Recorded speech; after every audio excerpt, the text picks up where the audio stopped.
What is going on, everybody? How you doing? Glad you could join me this morning, today, whatever time it is for you. Let's see, who do we have in the house? We have Bjorn in the house. We have Nathaniel, Travrock, Amanda, Matt, and BitTwist. Good to see everybody. Hope you have your coffee. Hope you're ready for something different and exciting and a lot of fun. I will be doing some giveaways today. In fact, now that I say that, I got to make sure that I have my screen up to be able to start those giveaways. And so let me pull that up. The other thing that I have going on today is I have some devs from the Fractured Veil team, Paddle Creek Games, with me in chat. So what I'm going to do, I'm going to unmute them so they can actually hear me. Fellas, are you there? Darn tootin'. All right.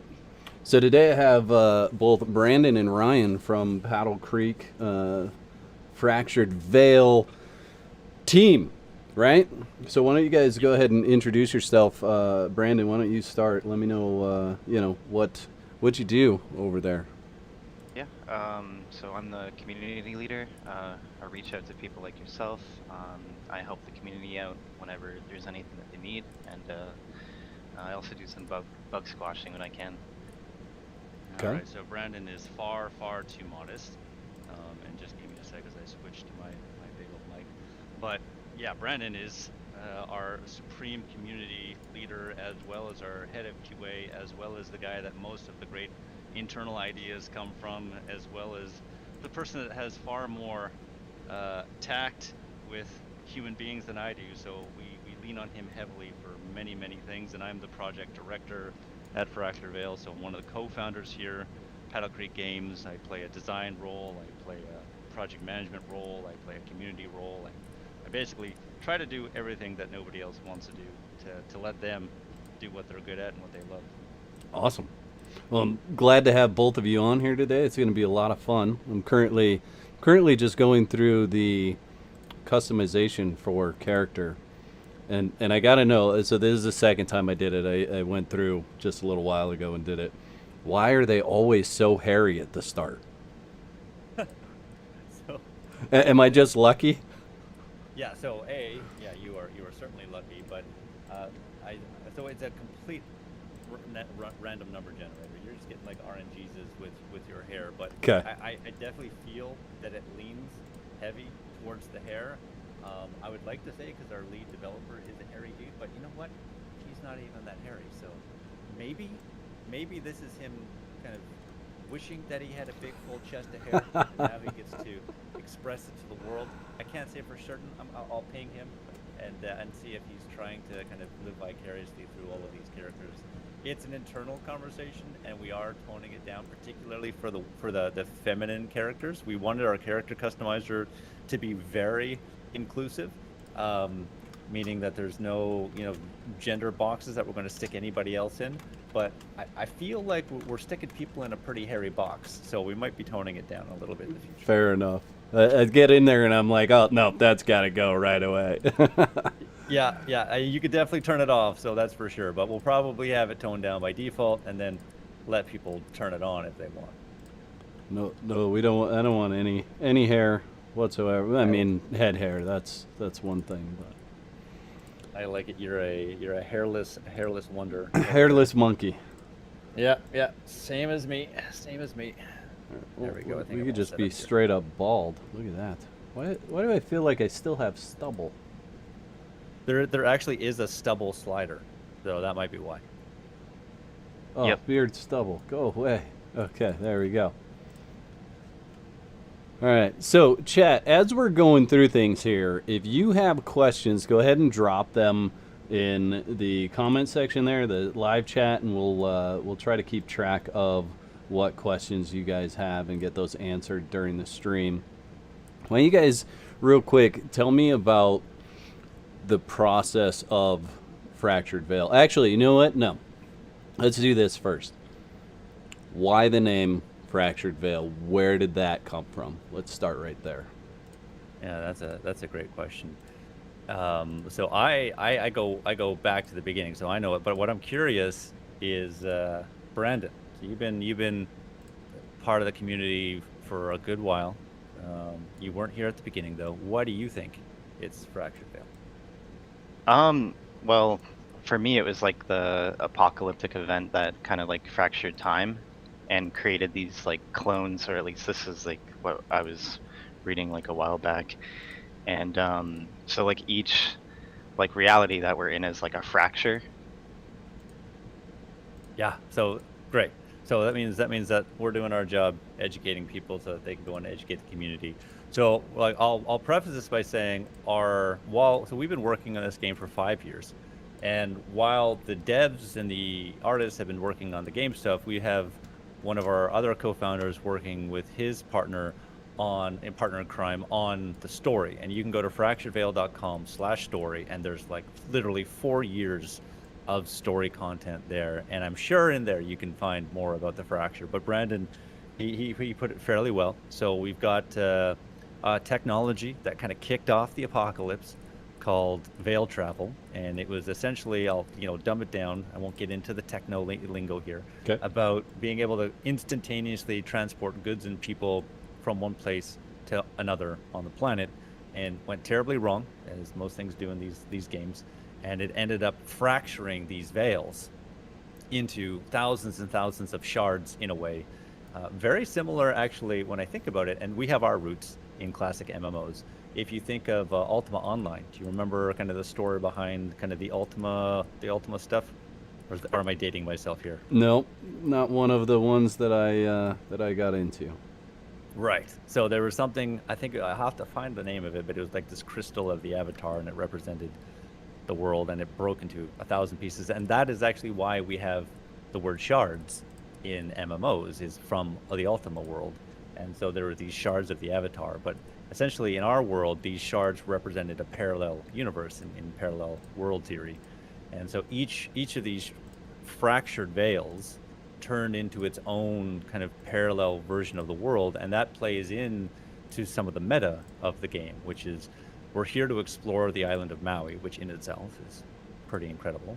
But there's also hundreds and hundreds of these parallel worlds that if you can find these portals or veils in the game, you can travel to, on the technical side, it's a different server, which is a different parallel world, which might be, it's still the island of Maui, but there could be some small differences to it, or there could be some huge differences to it, like the volcano is active, or the world has frozen over, or whatever else it is. So, huge long answer to your question. Yeah, that's okay. So I may have just potentially found a bug. Love it. Okay, great. I made two characters that look totally different in character creation. When I put them on my screen here, they look exactly the same. So it'll be interesting to see if you join the world what they look like, because our character creator, it's all about the new UI we just implemented about 2 weeks ago. Okay. So we're still working out the kinks. So it could just be the preview that's bugged, not the actual thing. Perfect. Awesome. I'm right. hoping they're both equally gorgeous, though. I mean, yes. Yeah, there's expectations here. Oh, I mean, you're missing two sliders. Well, technically, maybe three. I didn't go through the male options, but you're missing some of the more delicate sliders. Yeah, those were left out on purpose. We wanted you to have a random roll with how I guess endowed you are. Some of our content creators call it. You're talking obviously one is probably the dong slider. Is that one of them? Sure. I mean, I didn't go through the male side of things, so. But no, you look pretty good, I have to say. I'm a fan. I approve. Okay, right on. I don't know if this is the one that you got the preview of or not. This is not the one I got the preview of, so it was definitely a preview issue there. Good to know. Okay, perfect. Let's see. There's a button for switching to third person, right?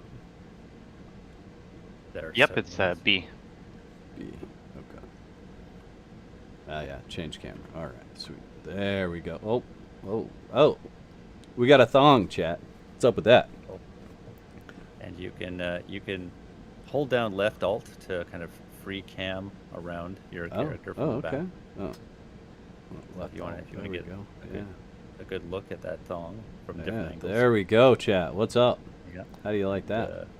Uh, I feel little odd here. Only female with That's it. the couple Welcome guys. to the sausage party. All right.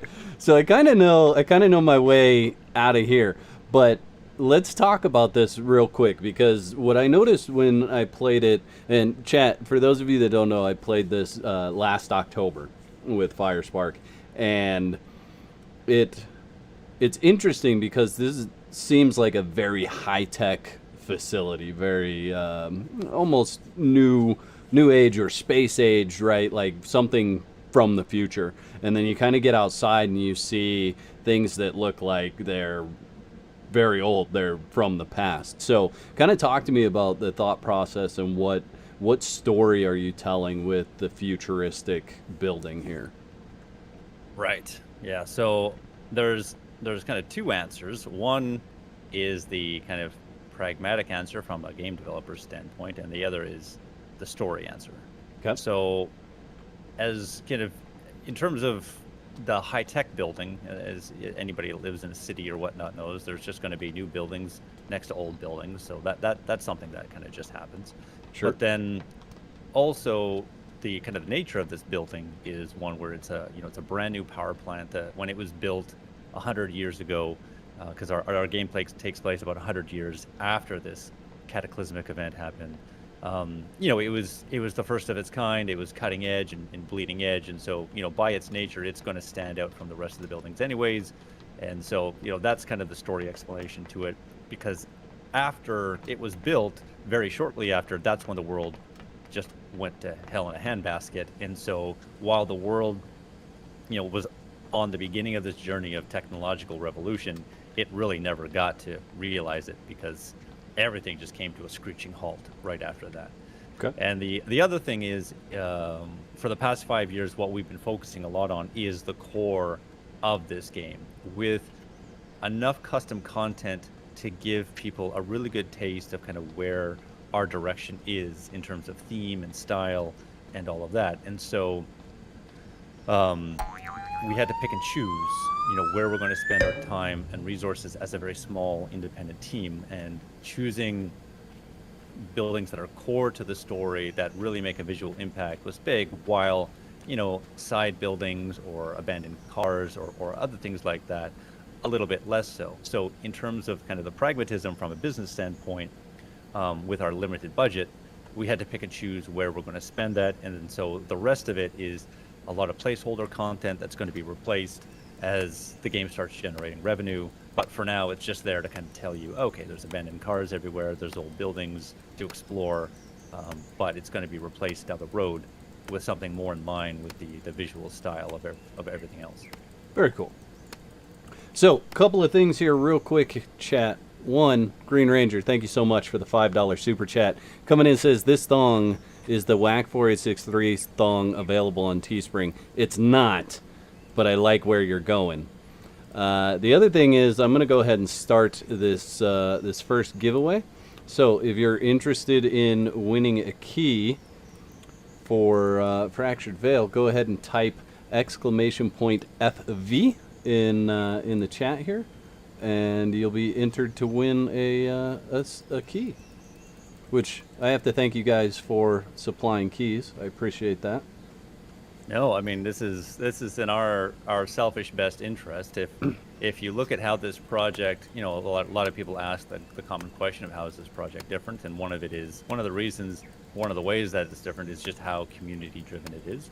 So obviously, on top of giving your community keys and getting people excited to play the game, important for us is if you do win a key, please by all means come into our Discord, discord.gg/fracturedveil, and use your game experience in the game to tell us how to make it better. We are first and foremost wanting to tap into your brains and hear what you think. Awesome. And we're going to be giving away 3 keys during the stream. You do have to be present to get that key and or to win. And then to get that key, you'll just need to be in my Discord. It's linked all over the place there when you enter to win. So now trees don't fall down. I can see. No, that you just Oh, gotta, yep. you got to hit them a little bit. So they don't hurt you when they fall down. That's something Oh, that okay. So they do we're fall looking down. at. They do. But Okay. so we're using our standard our first starter item, and this is it's either called the kill it, or it's called the shark tooth frying pan. Okay. And it's kind of like, I don't know if you're if you or your community plays a lot of Rust, but it's similar kind of to the rock in Rust, where you have something to start, but you never lose this thing. It's always there, and it's just a way to harvest resources until you get a little bit of a better tool. And because it is the starting tool, it's just going to take us a little bit longer to take one of these trees down. Gotcha. And I got to tell you, this thing it's pretty awesome looking. It was one of those, I can't remember what the impetus was for it. I mean, I think it might have come from PUBG, it might have come from a little bit of something else, but I remember thinking, God, wouldn't it be great to just smack somebody over the head with a frying pan and chop down trees with it? And is there anything a frying pan can't do, when I'm Right. being honest? Right. And if you just weld some shark teeth to it, the answer is no, there's nothing it can't do. Oh, I heard somebody's tree going down. There Oh, you there go. it went. The one of It many. went. Okay. Yeah. All right. So And that so was you'll notice- Brandon's tree. You got the first one. Brandon wins the gold star, A for effort. Yes. Yep, definitely. And you'll notice that when you are chopping down this tree, if you kind of, oh man, you have, Whack, I gotta say, you've got a great butt. Right? You do some good squats. I mean, Let's see. I'm having trouble playing the Just- game as I'm just watching squat, your stream. Squat. There you go. Do them squats. Got to get Yeah, those yeah, in get- there. Get those glutes up, man. yes. I'm gonna harvest. So as you're harvesting this tree, if you move around it, you'll notice that there's a little flower that shows up on the tree. I did see that. Yeah. So now is that something I should be smacking every time? Yeah. Is that the sweet spot? I get the extra resources, or Yeah, I mean, usually I just hold down the button and then just rotate around the tree to try to find the flower. So every third shot or so, I'm going to get the nice ukulele tune that plays. Okay. And that's going to give you a bonus in resources. It's going to let you chop the tree down faster, save you some time at the end of the day. And more importantly, this is a survival game, which means there's a lot of stuff in this world that wants to kill you. So Right. it gets you moving around the tree so that somebody has a little bit of a harder time sneaking up behind you. now let's talk about that, because it is PvP, correct? No, Let's see. no. I don't want to find out. No. I'm saying just as a general, the game is being developed as a PvP game. Right. So you can think of, I think the best example I have for how we're balancing this is something along the lines of EVE Online, where you have open PvP everywhere, but in certain high security areas, PvP doesn't really happen because the consequences of it are fast and severe and are long lasting. And so what we wanted to avoid is arbitrarily restricting player choice. Like, I think Okay. that's what makes the greatest survival games great, is that it is up to the player to do what they want, when they want, where they want.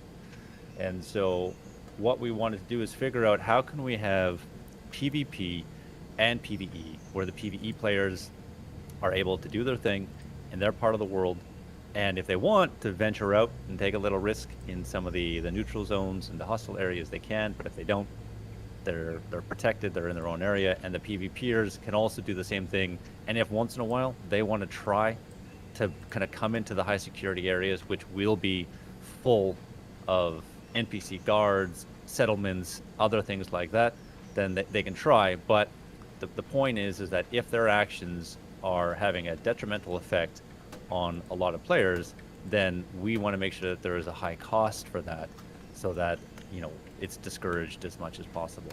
Gotcha. Matt, did you get it figured out? Were you able to get joined in? I don't know if he wasn't able to get joined in. He probably can't hear me. What do we have here? Is that a cat? No, yeah, that is. Yep.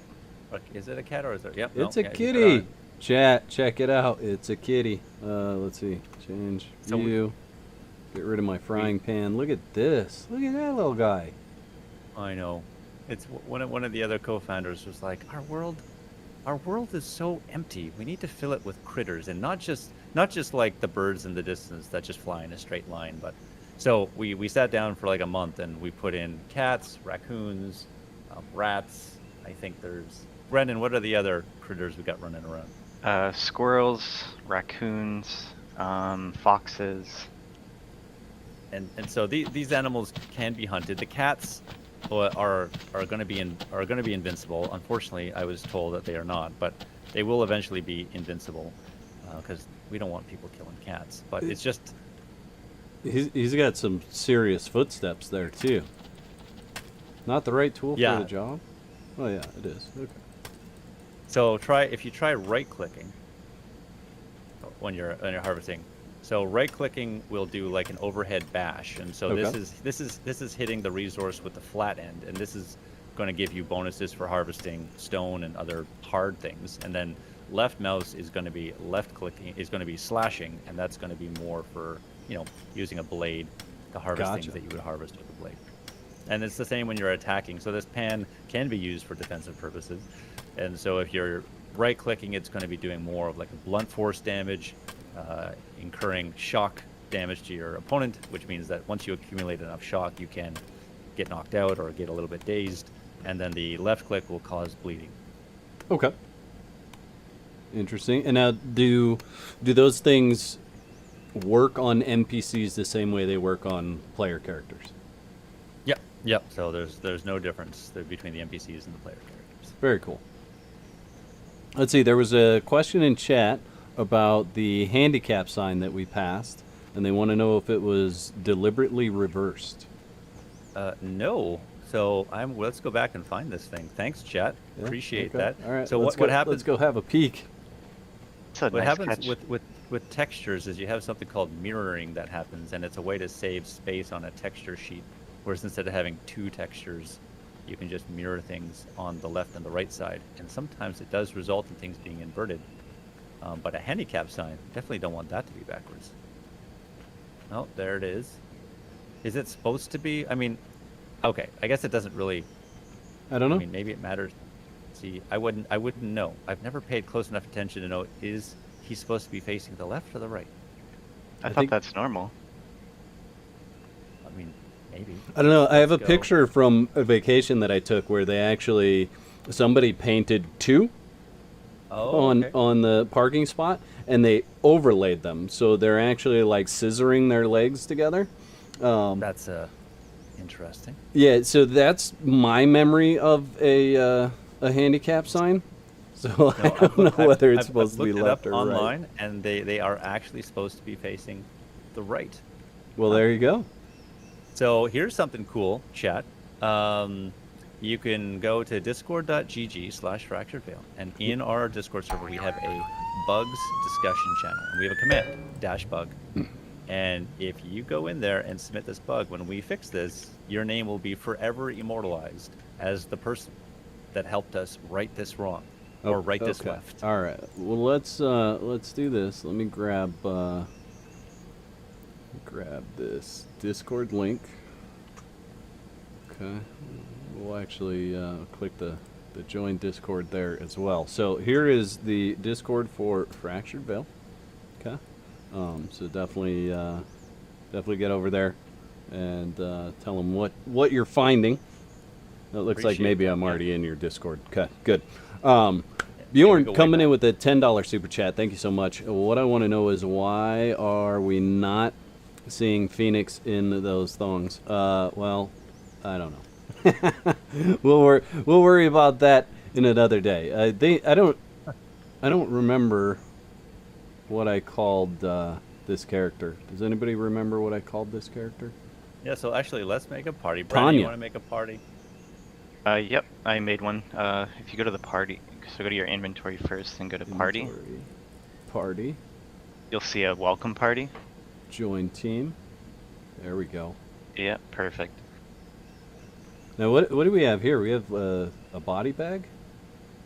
Yeah, you should hit it. There's a canteen here too. I should smack. Oh, I should smack it, huh? So, nicely done. Let's. Oof. That's Whoa. kind of gruesome. Oh, sham. Yeah. So so we are a survival game set in Maui, and for anybody that knows, spam is one of the one of the hallmark trademark foods of Hawaii. And obviously, for legal purposes, we can't just throw that in the Sure, game. But right. we have the next best thing. All right, And- you guys grab some of that stuff. Yeah, you take that. You're good. We're pretty full. We're kind of sick of sham at this point. Okay, so let's talk about the gameplay loop. So we've just started. Obviously, this is the point in time where I would expect to really just kind of start harvesting, right? Trees, rocks, all those different resources. Am I on the right path so far? Yeah, I mean that's what we've Yep. been doing so far. This is a survival game. But Brandon, how would you describe the first 10 or 15 minutes in most people's lives? I'd say the first thing is like just kind of exploring your surroundings, checking to see what kind of resources are there. But while you're harvesting, you kind of want to look for a place that you want to ensure that there's water. Okay. And then I'd say like the first goal after that is just mainly kind of getting a base up and getting just something to store stuff in. Because Okay. if you go into your inventory, you'll see that you only have a few slots because you don't have a backpack yet. Sure. So that's like the #1 goal. Are you getting attacked over here? Do we need to No, help? I think it's friendly. Oh, okay. All right. So I can just walk up and hold the drink. Drink that fish water. Mm-hmm. And then Yeah. what you can do is you can just tap F, and it's going to just fill every canteen in your inventory. So every time you hit F, it'll fill another canteen or container, and that's pretty important. I can't tell you the amount of streams that have ended in disaster when Water the water death? ran out. Oh, water death! It's Oh, yeah. it's not a pretty sight. I'll tell you that. We may have to end Falling the on the stream with a water death if you're hyping it like that. We may have to check Well, it out. I will tell you, we will end the stream with some kind of death. There's no doubt about that. Fantastic. Maybe many. Okay. So there you go, chat. At least one, if not many, whack moments in your future. And mine, really. That's what we're calling death? It's just a whack moment. So I have a thing called whack moments, and it spans a lot of things. So if I just make general Gotcha. mistakes, it could be a whack moment. If I die all of a sudden from not drinking, it can be a whack moment. Or What about good things? Can't good things Ri- be whack moments? I am regularly known to say, hey, let's go do something stupid. And usually that means that I'm going to try something way before a level or way before equipped in a way that I should be for that content. So, So this is perfectly on point then, because you are trying a game in closed alpha. I like to make that clear to viewers as well. You are going to see things that are a little rough around the edges. okay. And you're going to see things that might not work properly. You're going to see things that are unfinished. There's a lot of questions of like, why would you make that like that? And the answer is usually, well, we just haven't gotten to it yet. So this whole stream could be a whack moment. Fantastic. I love it. Chat, don't forget as well, if you want to enter to win a copy of Fractured Veil before it goes to anybody else, type !FV in the chat there. Yeah, you were getting some pretty exclusive access. We actually have been cut off from our Steam keys, so Valve has said no more keys for you. So we are not giving out very many keys these days, and the game probably won't be hitting early access until 2022. So this is a way to get in early, but also, as I mentioned before, a way for you as a player to help shape this game. Because what we want is obviously you to come in, have fun, but tell us what you've always wanted to see in a survival game. And you know what I've always wanted to see, Whack, is you using a good quality hatchet to chop down these trees. So Oh, okay. All All right, you let's could see. probably go into the Yeah. crafting menu. Okay. Crafting. I was actually just about to bring that up to him. And there's a stone hatchet. Looks like I've got everything I need. Crafted up. Yeah, I did and, start crafting twine. Mhm. Because very nice. I noticed that I'm going to need quite a bit of that for, backpacks and different things. And Yeah, to Brandon's point, backpack pretty important. And in the inventory tab at the top, there's a quick craft, which is probably just going to save you from having to scroll through the crafting menu. But now we've got some real firepower here. You're cooking with gas, and we should take these trees down oh, pretty look quick. at that. That's fast. Kane, well- no space between exclamation point and the FV there, buddy. Definitely want to make sure you get entered. So now, does this work against stones as well? No. Yes. So it will. It but says to use the right tool for it, which probably means I'm either getting less resources, or you're You are planning that destroying your axe. in the first place. Oh, I'm destroying my Oh, yeah. axe. That's what's up. Yeah. So we want to go back into that crafting menu, and we want to craft a pickaxe. Mm-hmm. But I don't want to. I just want to kill the baby plants here as they pop up. You can kill it better with a. We can kill it together. We can gang up on this. There poor we thing. go. Double All right, you team happy this. now? This double plant team is it. dead. Is Oh, double, just there we get go. it. Triple team. Oof. Didn't stand a chance. Didn't know what hit it. Yeah, see, quick and easy. Man, that is. I think Okay. that is the biggest rock gang up party I've ever seen. So- we got to. So this is perfect. you So I've got a stone axe now that I've damaged pretty well. Right. How do I repair it? So we need a repair bench for that. So there are okay. repair benches that we would want to craft and Alright. put in our base. But then that starting area where we came from probably has a repair bench in it.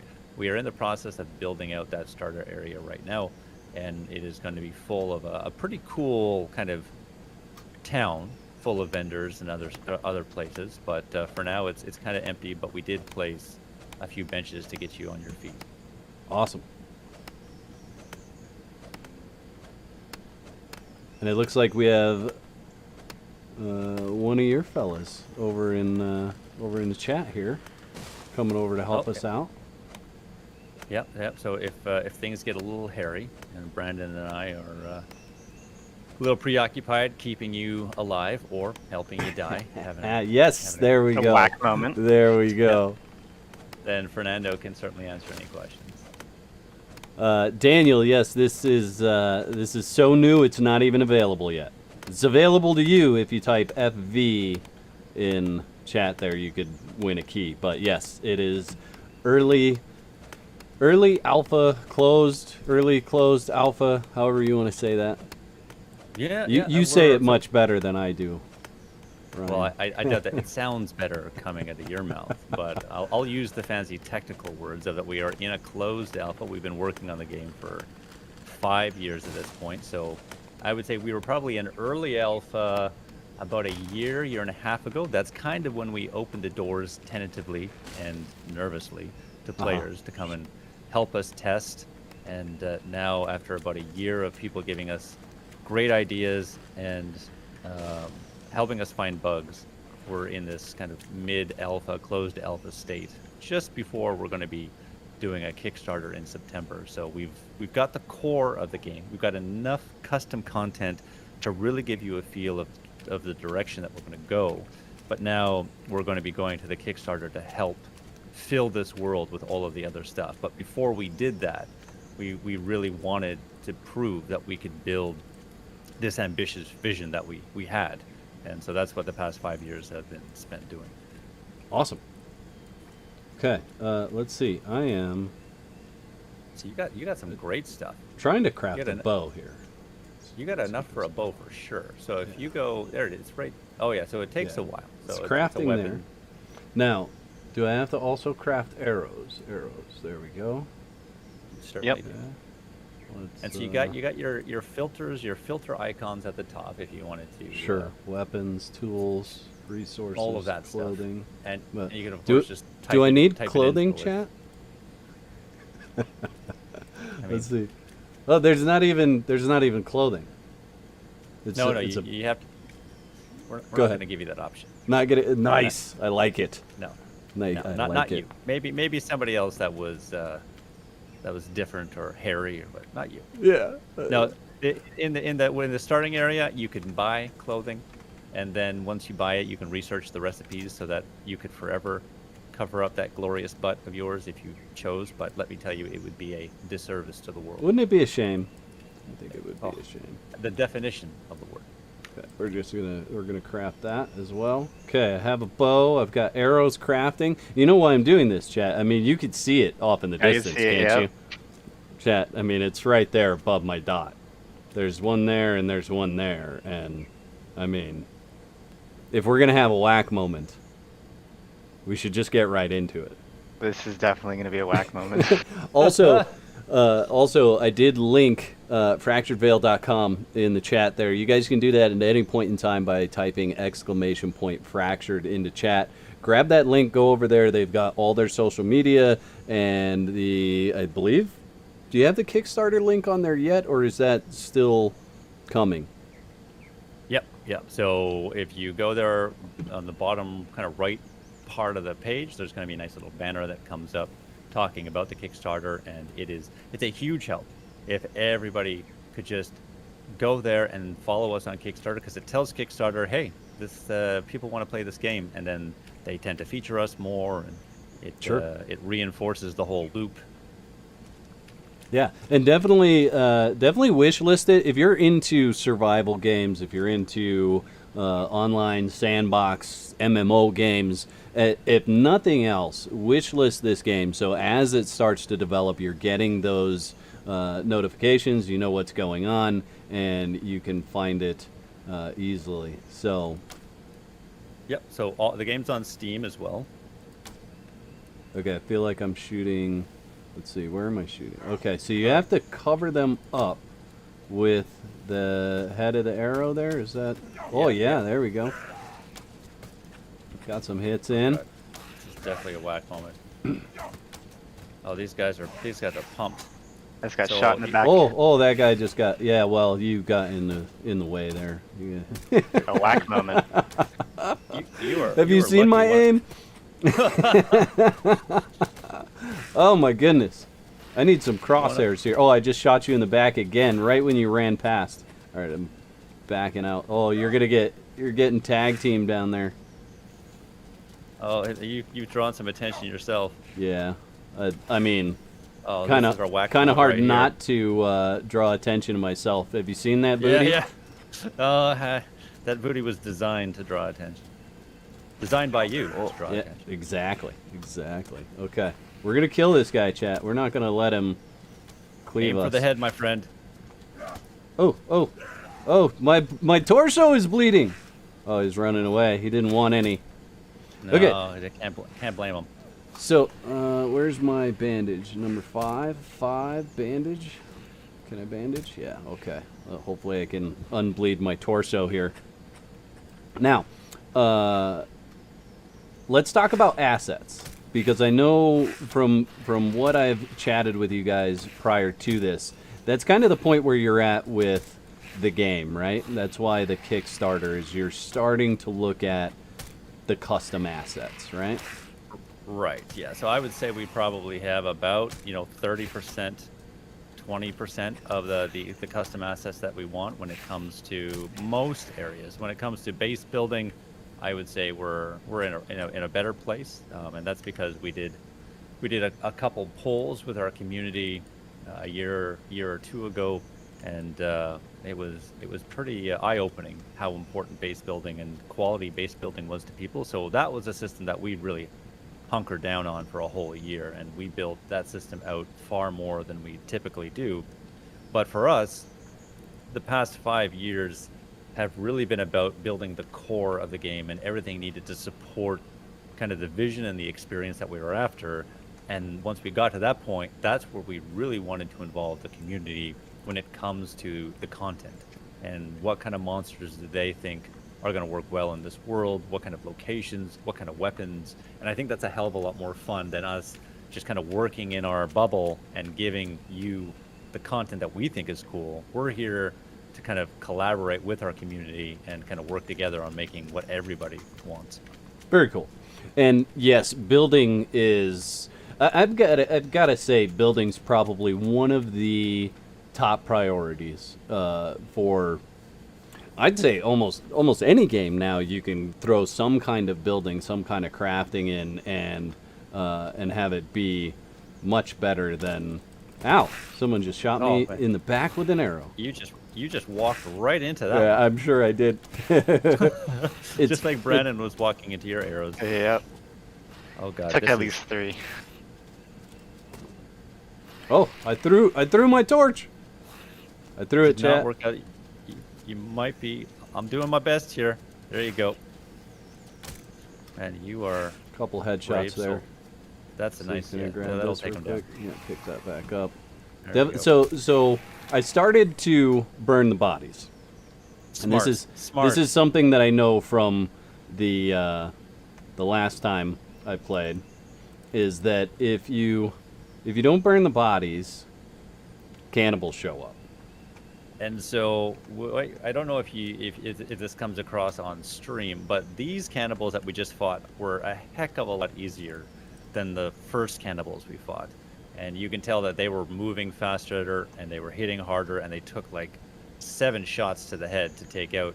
And that's because those cannibals had been feasting on a corpse before we showed up. And Right. I didn't see them feast, but I could tell by the way that they were behaving that they had been feasting. And so when cannibals feast, they get buffed and they get stronger, they get faster, they hit harder, they take a lot more hits to take down. And that happens if you run through the world and you're just killing cannibals like survivors do, and you're not cleaning up your mess. Those dead bodies are going to start attracting all of the cannibals in the area to come and start eating. But if there aren't any cannibals in the area, those dead bodies will spawn cannibals.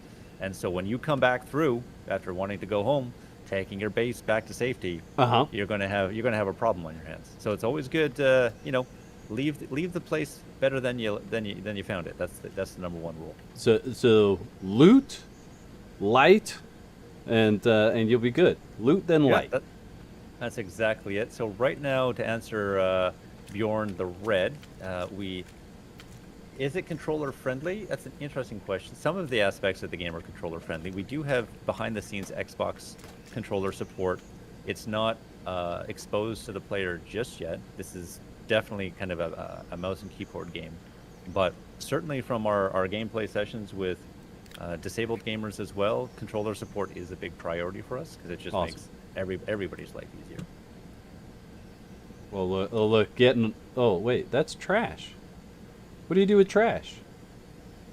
So you should. I don't know if that's working right now, but you can go and smelt it for metal. It should be working. Yep. I think every my inventory's full is what's going on. Okay. Chat, what do you think? A little base building? A little. Maybe we should get started with that. Let's. Let me see. Can that timer be right? Have we only had that? I got 24 minutes left on the giveaway. So make sure you enter to win. ! FV.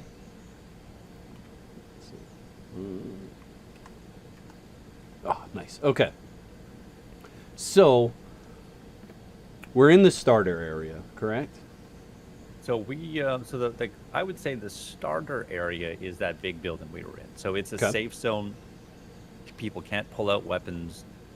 It's a pretty friendly place. This is kind of the beginner area or so. So this is actually we're actually, you know what, we are just at the outside of the perimeter of it. So you can see that over there towards the south, there's that wall that I just shot at. So that's kind of the boundary of what I would say would be like the beginning opening kind of new player area. Outside of that, things start to get a little hairy. Unlike your smooth butt, things get real hairy real fast. So this is a place where we're close enough, so we can build in relative safety.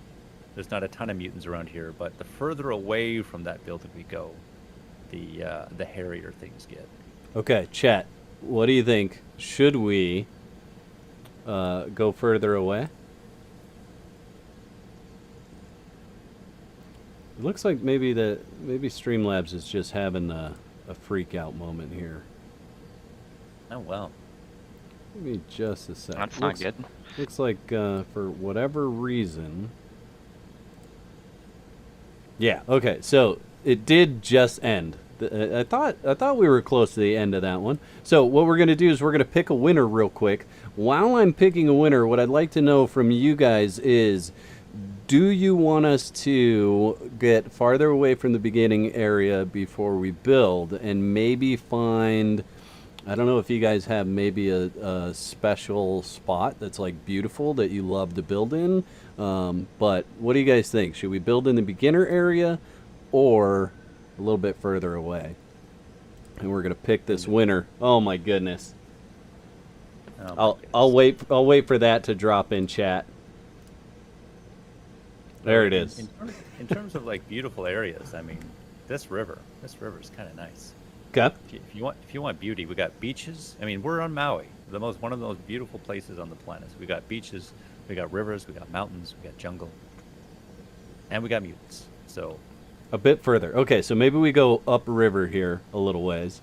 So the first key goes to Mr. Green Ranger himself. You just won a key, buddy. So absolutely awesome for you. You don't have to send me a screenshot. I know who you are, and we're gonna complete that one, and we will start the next giveaway. awesome. And we can probably head to the southeast here and head in this direction. And in terms of chat, so the map right now is 64 square kilometers. So it's an 8 by 8 map, and it is geographically accurate to Maui. So we took a ton, I think it was 42 gigabytes of height map data from the U.S. Geological Surveys and fed that into a program called World Machine to generate our map. And of Maui, which is like 1,200 square kilometers or whatever, we picked our 64 square kilometer patch of it for now, and that might expand over time. Very cool. And you guys can see the map there. It looks like there's some interesting bits here and there. I see, Yeah, we'll head in that general direction. a couple of things. Now, actually, now that I'm thinking about it, let's go ahead. If you guys want to place a marker where we're going, or I'll just follow you, however you want to do it. Yeah. So what you might want to do is you might want to go hit tab and go into the party screen, and there's a team called. I'm assuming that's the welcome team. Yep, I'm in there. Oh, right, nice. Okay, sorry, I wasn't. So that was my bad. No So worries. we'll probably just want head to the southeast. Southeast? Yeah. So Brandon, you want to lead the way towards the industrial area? Oh. Yeah, sure. Oh, we're gonna get we can go. industrious. Let's go. Oh yeah. Yeah, yeah. Okay. While we're at it, the second raffle is up and going. So type !FV in chat there for another chance to win a key for Fractured Veil. So far, I got to be honest. I'm enjoying it. I probably would have died if I didn't have two people to play bait. I mean, one of them did die, so you know. Well, that's the point. You dying is what brings the boys to the yard. Ooh, I'm is glad sprint- I had the is first sprint whack toggle? moment. So Is it toggle Not- sprint? it doesn't yet, but that is one of the most requested features, is an auto run toggle sprint. So we will be getting that in. How did sooner rather- how did I glitch it? Oh, did you alt tab? No, but I glitched and I lost you guys. That's okay. I should be able to find you. There you are. Okay. Somehow I was just continued running along even without holding shift down. It was interesting. Well, you got to tell us how you did that, because that bug can be turned into a feature. So Brandon, we're going a little too much to the east.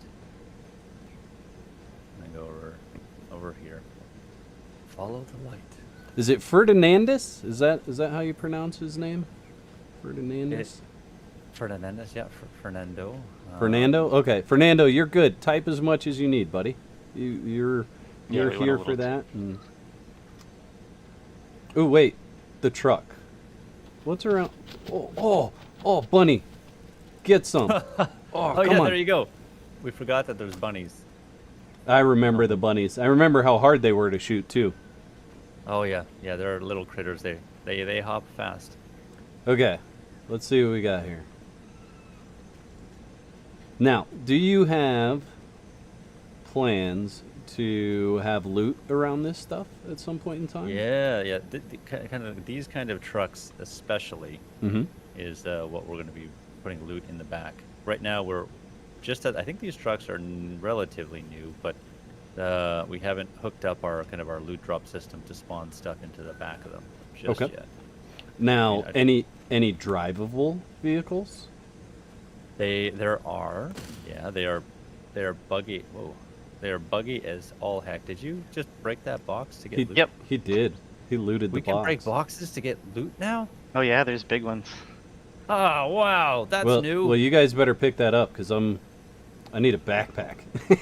So there's cloth right here. We could make a backpack out of here. Let me drop this on the ground for you. Let's see, did I drop it? Bjorn would like to know what the size of the game is. So you can pick up that backpack and watch your inventory magically grow. Oh, look at how magical that is. Uh-huh. So right now, we've been focusing a lot on getting content in and whatnot. So there's a lot of optimization work that we need to do. Not in terms of performance, because Whack, you could tell us how the game is running. Is it running pretty smooth? It's running super smooth. Yeah, no issues thus far. Yeah. So performance-wise, in terms of FPS, we're solid. But in terms of optimizing the use of textures to reduce disk space, that's something we really haven't tackled. So yeah, we're sitting around 64 gigabytes at the moment. Okay. I think we could probably get it down closer to 50, but this is it's an open world. There's a massive amount of stuff that we need to fill this space with, and it just unfortunately means it's going to fill your hard drive. Oh, so we have another new mutant here. Oh, I got him, chat. Oh, you got it's a deer. Oh, that was far away too. Did you guys see that? I hit him. Oh, you hit him too. Nice. All right. Is there a mutant to our right? Yeah, there he is. Okay. So one of our trophy collectors here. So you gotta keep on the move with this guy because he is going to hit you with some poison. I remember this guy. Okay, let's figure this aiming out here. Oh, he runs up and gets the kill. Oh, we got a butcher guy up here too.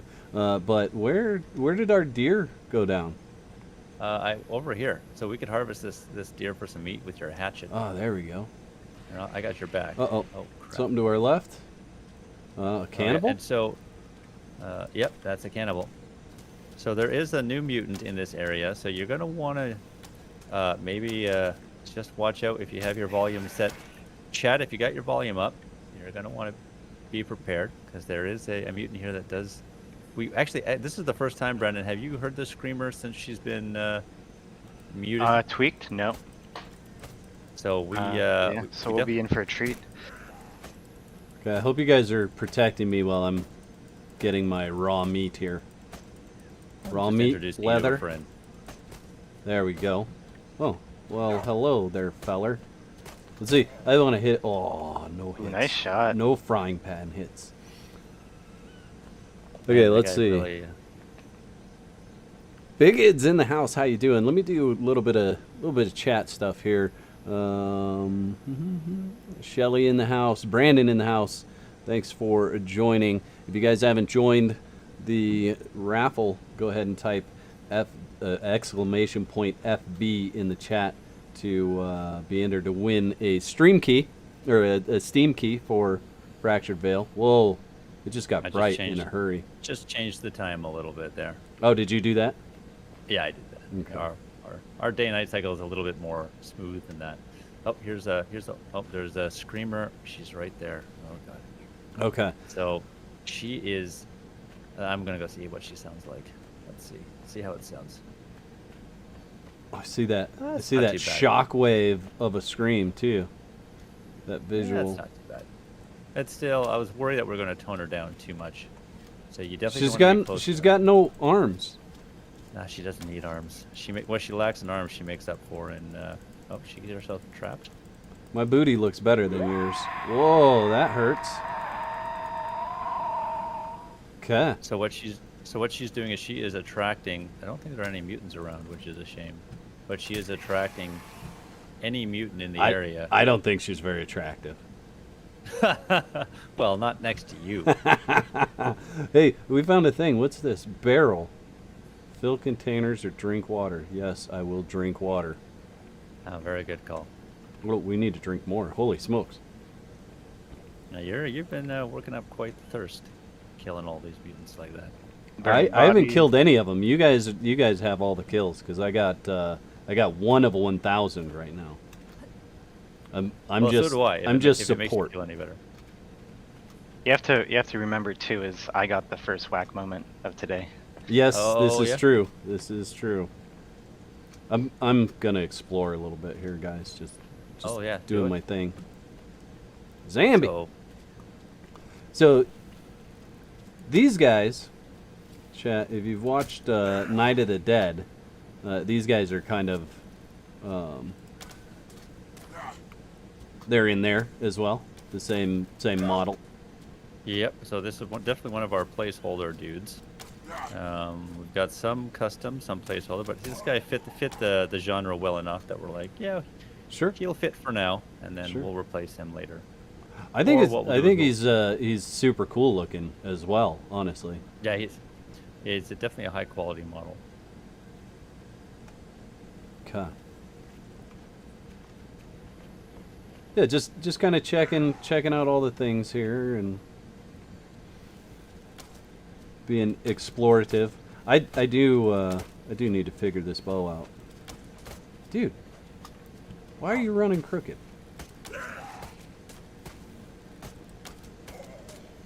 All right. Ooh, I got 2 of 1,000. You got the Wait a- killing blow. Nicely done. Whoa, you can't hide from. Somebody just said you can't hide from me. Where you go? Okay, Where so you go? what is that? So that's us. We're having kind of placeholder voice dialogue until we can get a voice actor to actually. Where you go from Oh, you me? got an accent there. Until we can actually get voice actors to do that. So it's just Microsoft Where voice to you text. go? Although I was talking to somebody and they said I think Cyberpunk used it. Where There's a you pretty go? cool piece of software that you can hook into your game that has like AI generated voices based on text, and it sounds a lot like the real thing.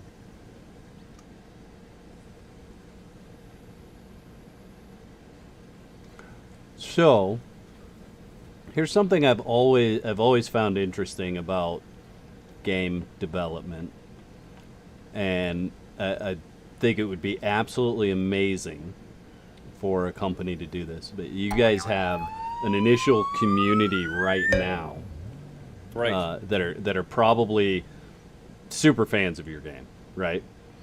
Yeah, that's our goal, is to make them into super fans, and we do that by, it's funny how often we get told this, which apparently it's a rare thing, but we do this by actually listening to them and implementing their amazing ideas. But through that, over the last year, we have developed an incredible community of super fans. So, if you were planning on hiring a voice actor, my suggestion would be just have your community do it. I'm sure there's 30 people that would voice act and do the voices for free, for absolutely nothing. Oh yeah, so it's one of these things where obviously you can find probably a lot of people to do it for free, but it's also that balancing act of finding people that are really good. And that's where what I do like to do is I like to talk to people like you and get people that are professional voices. Sure. And do this for a living that would want to be a part of this project, to come in and lend their voice and be the voice of some mutant or some NPC. As well as, of course, if there are community members that are ultra talented voice actors. I mean, welcome any help. I think it sounds like an awesome thing to host in your Discord or Right. on your website, and just have people kind of supply you with some audio clips and see who's got an interesting voice, right? Yeah, I love that. Yeah, Seems like a really good idea. Putting a call out there and see what comes in. Yeah, absolutely. Oh, looks like I am out of arrows. We're gonna swap to the trusty skillet. Come get skilleted. Ah, what? Yeah. Okay, there we go. We are hitting. There we go. There we go. Daniel Moore coming in with a $10 super chat says, "Can you loot the cleaver or weapons off the monsters?"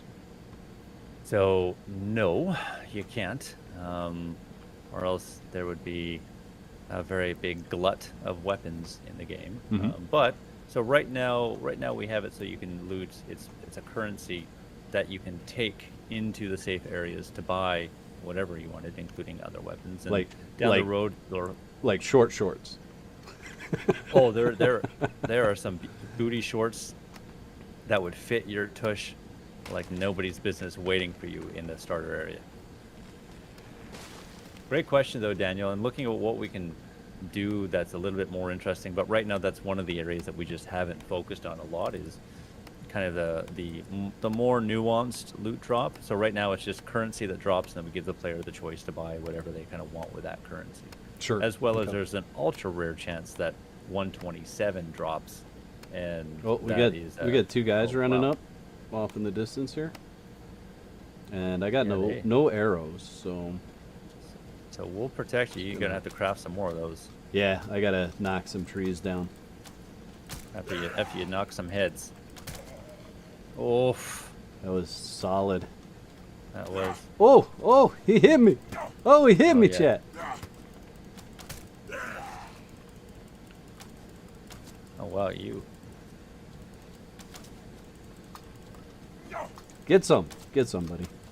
Come get frying pan. There we go. Oof. There we go.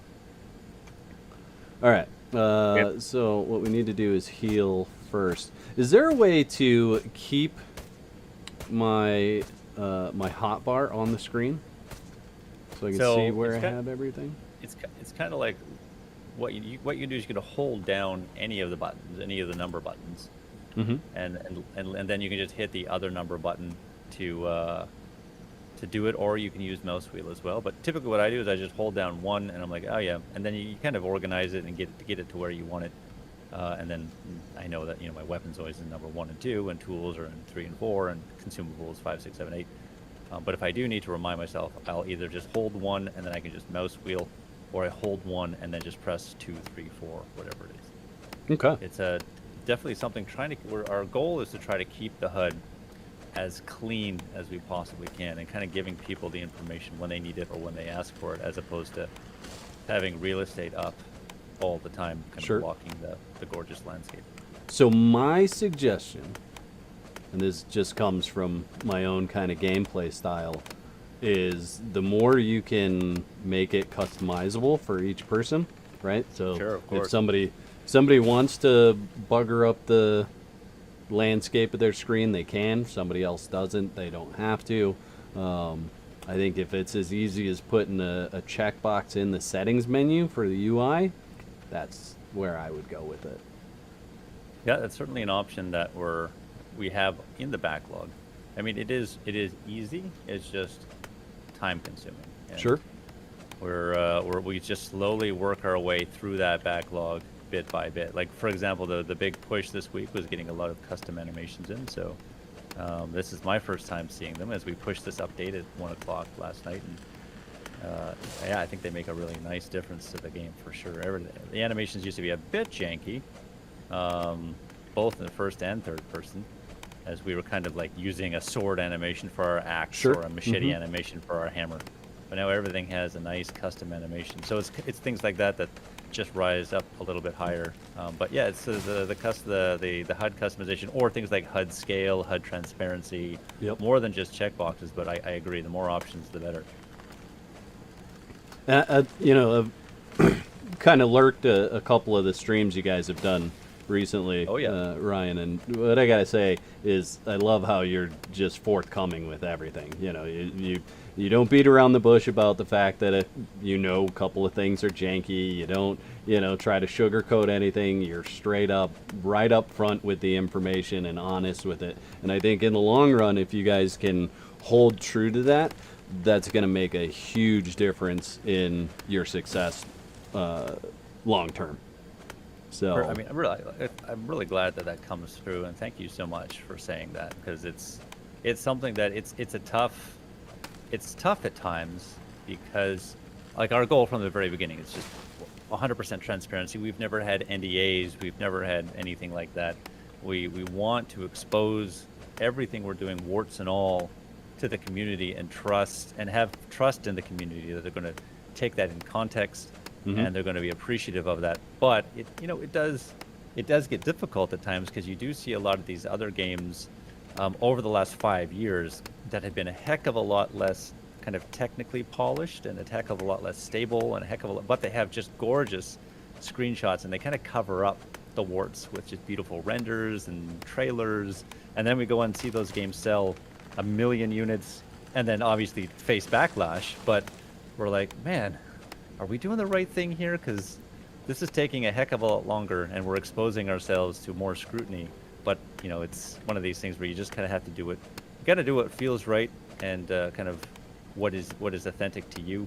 Sure. And that's what's authentic to us, and just hope for the best at the end of the day. And hopefully it comes across. And wow, like, thank you so much for saying that, because it really helps relieve a lot of that anxiety that I have.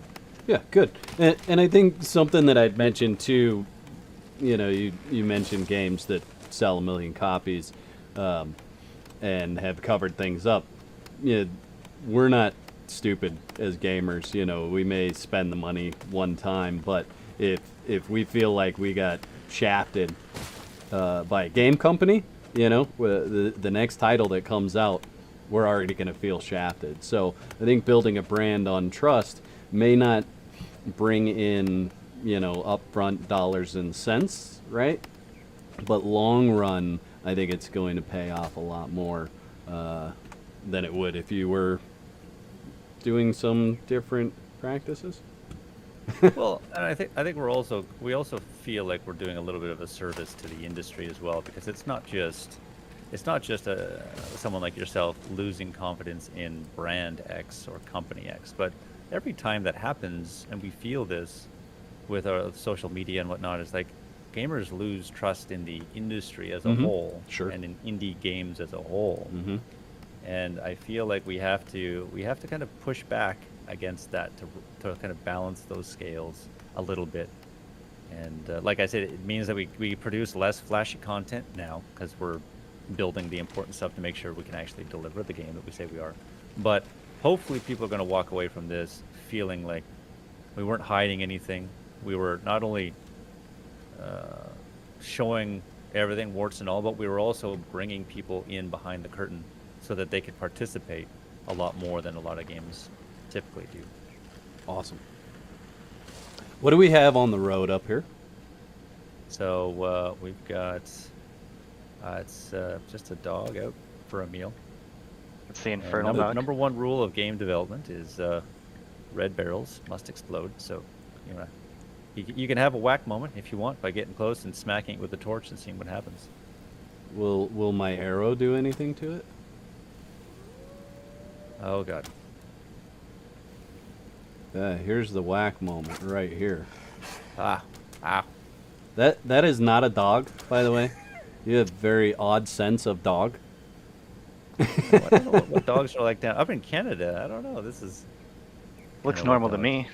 Yeah, that's Hold on here. the Chat, is that dog? I mean, now it's roast dog, but I mean, you don't sew your heads on your dogs. it looks How it do you looks have more customization? like more like a overgrown mole. Mole dog? Mole dog. What you mean? Yeah, there we go. Your dogs live above ground. And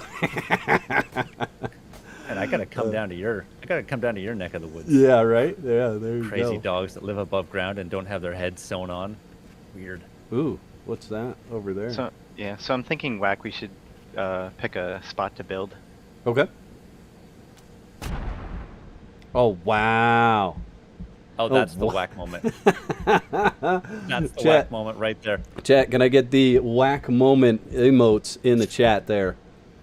I honestly thought you were far enough away. Whew. I'm glad you didn't get killed. We got to bring you up. So we're gonna have to bandage you. We're gonna have to Let's get see, some do I first have- aid kits up in Do I here. have bandages? I don't think I have bandages. I have some sham. Let's see. Crafting.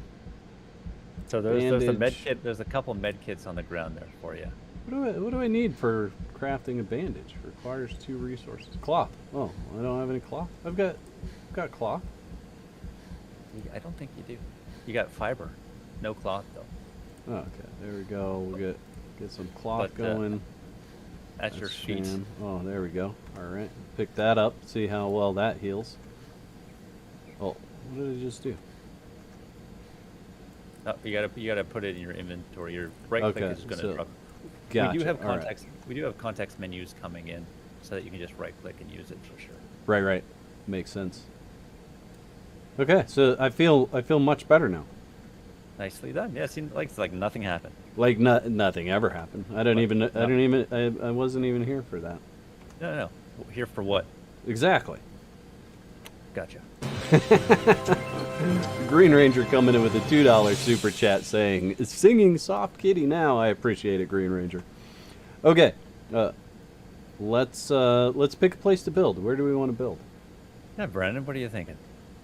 Well, I was thinking like just a little bit off to the side over here, Okay, but it's up to you. sure. Yeah, Just is this a open nice, field here looks pretty good. Yeah. Chat, do you think I can hit a Spot. deer from here? Think I can hit a deer? Let's see. That I got guy. 2 chances. Ooh, no. Right there. Ooh, that was Oh. close. They're On the spooks. run! Nope, they're gone. It was close, though. Close enough to make them go. Oh yeah, this is a great spot, Brandon. I need to bring people here more often. Yeah, I like this. All right. So what we need to do is we need to make ourselves some construction tools, Okay. and So let's see. Crafting tools. We have a construction tool. and then we need a construction tool and an upgrade tool. So I actually picked up an upgrade tool, I think. Where's my inventory? Yes, I did. Oh, geez. That's Well, that's your quick craft. So the upgrade, that's your. Oh, this is. Oh, okay. Never mind. But isn't that what this is? No, that's a hand axe. Okay, never mind. All Yeah, right. you got a fancy hand axe. You should be using that instead of your hatchet. That thing. Mm-hmm. That's a really good find. That thing A won't break, and B it looks cool, and C it'll chop down trees like nobody's business. Okay, we'll try that thing out, and we're gonna drag this here. Probably should have filled my canteen. I suppose I could run back and fill my canteen. It's just over. I can drop you one that has more. Oh in it. no! None of that just yet. We're not to the. What is all of this? Brandon, Oh, I think, upgrade tool. Brendan, Okay. I think we're past the point of helping Whack. I think Whack, we've given him a helping hand, but we gotta let this guy fight his own fights, fight his own Yep. battles. Okay, so let's see. Spread his wings and Foundations. fly. Look at this. Yep. All right, rotate. Now, is there any way to raise or lower the foundation? So that's a question that was asked the other day, and yes, so there's no way to raise or lower it like the way that you're looking, but if you just like look up, Ah, okay.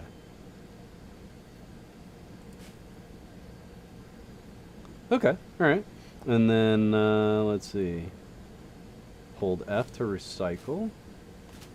Okay, very cool. So all we want to do is make sure that we don't have to mow the ground or our floor. So there we go. All right. So is there any way you guys like to build? yeah, chat. In What do particular. you think? No, I was asking I you mean- guys. They've seen me build, quite a bit. So I'm a fan of using. I love the round pieces. That's where kind of I get my kicks. I like building things that are round and pointy. So let's see. So if you look at your foundation pieces, you got triangular ones. Yep. You've got round ones like what I'll do over here. And then Okay. this is like I get just there's just something about So- when we So this is a quarter circle, right? Right. Is what this is, okay? Kind of a quarter Yeah. circle wedge, and then this is Yep, your that's- traditional wedge, right and then right. of course your square. Okay, very cool.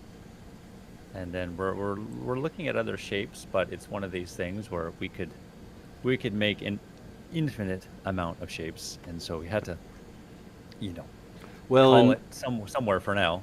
And you and do come back to also have to think about when you make a shape, you have to make pieces that also go with that shape, right? So you make I'll just use your quarter round there as an example. You also have to have quarter round walls too, right? Right, and then you have to make sure that your quarter round walls fit properly with all of the other pieces. And so as not only Yeah. do you have to make sure that you have the pieces, you have to make sure that they fit, but the more pieces that you add, the more pieces have to fit. It's like an exponential thing. It's not Sure. just getting one piece to fit. Now 40 pieces instead of 39 pieces all have to fit together. So I'm going to actually drop you a bunch of wood Okay. in this chest here. So speaking of gameplay loop, because we've been in hour 19 now. Gameplay loop is going to be harvest, build, research, right? Because we haven't even made it to that point yet. But there is a research bench, correct? Right. Yep. Upgrade Yeah, so- bench, a bunch of different benches, right? That you're going to be able to kind of have access to. Yep, absolutely. So, hey, Brandon, maybe you want to talk a little bit about how totems work and how they can save a group of people time. Oh yeah, so when you're building, we kind of wanted to make it a lot easier. So when you put a totem down, oh, is there already one down? No. No, we'll let him put the totem down so that he can kind of see how it works. So if you go into your inventory, if you're in construction menu at the bottom, you'll see that there's a totem there. Now, why can't did somebody else place this one? So it won't let me destroy it, right? Since it's not one that I Right. placed? Okay. All right. Yeah. Good deal. Yeah. But once you get the totem Do I down, Yeah, I and you- guess maybe I do. you're the owner of the totem.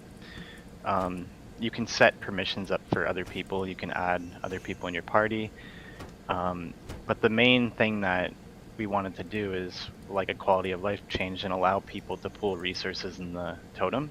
So while you're building, you can just dump all this stuff in the totem, and while you're building, you don't have to worry about being encumbered. You can just, all the resources will be pulled from the totem while you're building. Okay. And right click is currently the quick move. So we just quick move all that stuff in there, right? Yep. Go ahead and pick that up. And I haven't seen encumbrance yet. At least I don't feel like I've seen encumbrance yet. What does that look like? So you'll notice your character start moving a lot slower. Okay. It'll hinder your jumping, your sprinting, and then once you get to a point where you have way too much, you won't even be able to jump up onto a foundation like this. Gotcha. Okay. Daniel Moore coming in with a $5 super chat says, "Can you climb raised platforms or small cliffs or trees to get to higher areas or escape enemies?" So any climbing in the game? Like I know a lot of people probably referenced like Conan. And, Sure. Yep.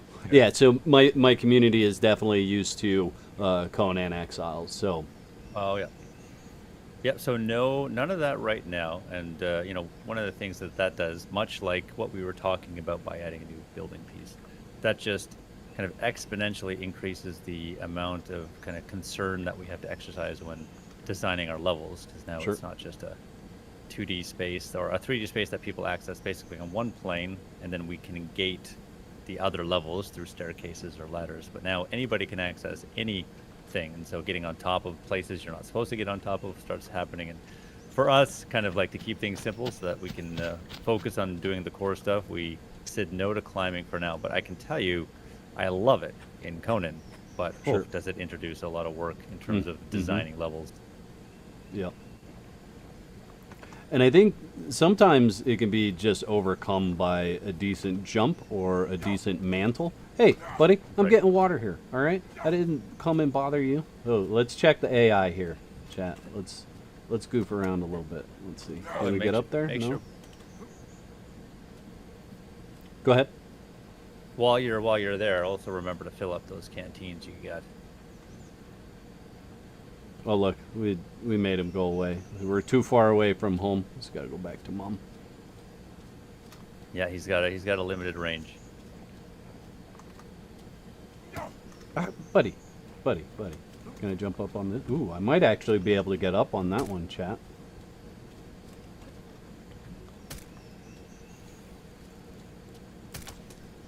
So I'm into how do I break the AI of your Oh yeah. monsters. Yeah, you're definitely doing a pretty good job there.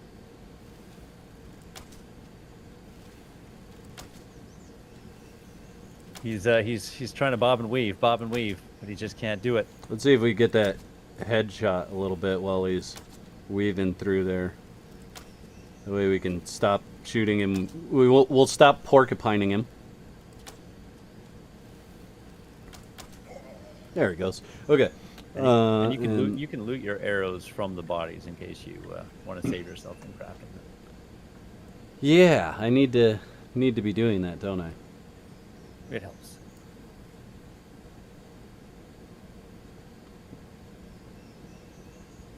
Now, so if I hold loot all, does it not loot the arrows? No, it's only going to loot what's in the body, not what's on the body. But you can hit tab if you want. Okay. And so what we have is we have the idea of like a unified loot, unified inventory system. So the icons are super hard to see because they're really tiny. Right? Ah, I see him. So, Okay. so you just double click and it'll drop them in your inventory. Take all. I think you grab them all actually. I think so. don't Yeah, see I them. tried to take all, but it didn't look like it did the Oh, thing. that's cool. We added the coming soon. That's awesome. That's cool that the engineers added that in. So things that are not currently connected up have just like a tooltip that says coming soon. Look at this. There's an ammo container here. You got more with, arrows there. with for you right arrows. Okay. there? There's another ammo container here with more arrows. Oh, nice. I'll let you guys loot that one. I'm gonna smack this box here. I See, love it. We can smack boxes now. Oh wait. I didn't even. We don't know- even I have didn't to even know smack the that. box. Can we just loot Oh, it this out one of has there? stuff in it. Okay. Yep, now that one's now we can lootable smack one, it. Yep. No. I don't Nope, think that this one can doesn't be smack. smacked. Okay. Yep. All right. So let's So we should. press probably F. That make it should fill my containers, right? So is this Yeah, just- full now? How do I tell if it's full? So it's If got that- you, yep, it'll have like a Number? Okay. Yep. So 5 is full, and then we'll drink as well. Yeah. So there is a water catcher. We should probably craft that up as well. Oh, can. so I can jump up here from the back side? I couldn't jump up here from the front side. What's up with that? I think Oh, well, I guess no, you maybe did. I was just being weird. Another whack moment. Yeah, totally. Oh, one of us Someone's is hungry. I think I'm hungry. Do you need some sham? Let's see. Do I have sham? I actually got a banana. Stormy in the house, Decker in the house. How you doing? If you guys are interested in winning a key for Fractured Veil, go ahead and type !FV in the chat. For those of you that haven't done it, I think we've got the time should be pretty close here to another key. I don't know why I keep having to refresh this page to see what's actually going on with it. And it's not working for me. You know what I like the most is when it's things other than things that are not our game that are buggy in the stream. It makes me feel a little bit better. Just to remind people that software is not perfect. And Well- other programs have problems too. And I had an update for Streamlabs right before I went live today, and normally I don't do them right before a stream, Right. but I did it right before the stream today, and it is what it is. So we actually have another one we can draw right now, so let's go ahead and do that. We're going to pick the winner, and then we'll start the last one. Taking life in your hands with that update before the stream. Yeah, exactly. Taking it into my own hands there. So there you go. James won a copy or a key to Fractured Veil. James, go ahead and sound off in chat if you're still here, buddy. And if you're not here, I got to give the key to somebody else. So hopefully you're still here. I'll wait to see if you're in the stream. Okay, wow, you guys just did the thing. Look at this place, chat. This is Oh, yeah. awesome. It's looking extra stellar here. We're This getting is one there. of our nicer builds. I know. I'm even putting a porch. All right, James. All right, buddy. So, whoa, what is that? Oh yeah, so Is that a so how building the totem area? works? Okay. Yeah, so you Hold, put- hold on you put- before we do No that. problem. Hold on. Let's back up. James, make sure that you jump in Discord so that you can claim the key. What I need is a screenshot of your YouTube with your screen name in the top right hand corner so that I can make sure that it's actually you redeeming the key. Don't want to give your key to someone else. And there's the link for Discord. I'm going to go ahead and start this last one. We'll complete this one, and we'll start the new giveaway. This is going to be the last one for today. I do think. Do you guys mind if I share a little secret future stuff? Oof, it depends. Is this isn't to do with that childhood story of mine I told you, is it? No, I told that's you that's in past stuff. We don't talk about past stuff. Okay, that was in confidence. So appreciate you keeping that to yourself. But yeah, anything else, you go right ahead. Cool. So there is another stream that I'm not sure we've picked a date yet, but it is going to be multiple content creators all getting on and playing Fractured Veil. So there is a possibility that there may be other places to win keys in the future. Definitely join Discord so that you get those updates. Follow Fractured Veil on Twitter so you can get those updates as well. But there's some really cool content creators that I know that are going to have some streams as well, and hopefully we can get all us cats herded together to stream together. You at think some point, organizing a raid is hard? Let me tell you. yeah. Well, there's that. Cats is the right way to look at it. So let's talk a little bit about the construction system and what you're seeing in terms of that hologram around it. So when you put down that totem, what it did is a couple of cool things here. So first of all, like Brandon was saying, it lets us just dump all of our resources into the totem, and that way you don't have to carry the wood or the stone on your body as you're building your base. You could have one guy going out and harvesting wood and dumping it into the totem. The other person is responsible for upgrading or doing whatever. Really what we wanted to do was just make collaborating a little bit easier. Okay. The second thing is when you have your construction tool out after putting the totem down, you'll notice that blue hologram that gets slapped on the ground, and that's telling you the boundaries of your claim. So within that blue hologram, only you can build. Nobody else can come and build a wall around your base or anything like that. Gotcha. So that's why it's very important to protect your totem and keep it safe, so that somebody else can't just walk in and start building nefarious things in your base. And then the third thing it does is it automatically locks all of the doors in your base. And then in that totem, if you hold down F, you'll see the permission matrix. And that's where you can assign permissions to other people. Brandon and I took the liberty to assign ourselves permissions. Sure. But you can assign permissions to people or groups at the top to open doors or allow other people to build or upgrade or access your totem. And so it's just a way for us to kind of make this a little bit more modern than it is in most games. Chat. How long, and I'm going to rabbit trail a little bit here with Conan because I know you guys are all Conan. How long have we asked for a system where you could essentially have allies? You're looking at it right there. This game is closed alpha, has an ally system, obviously has a great clan system. Like, there it is. Simple. Laid out.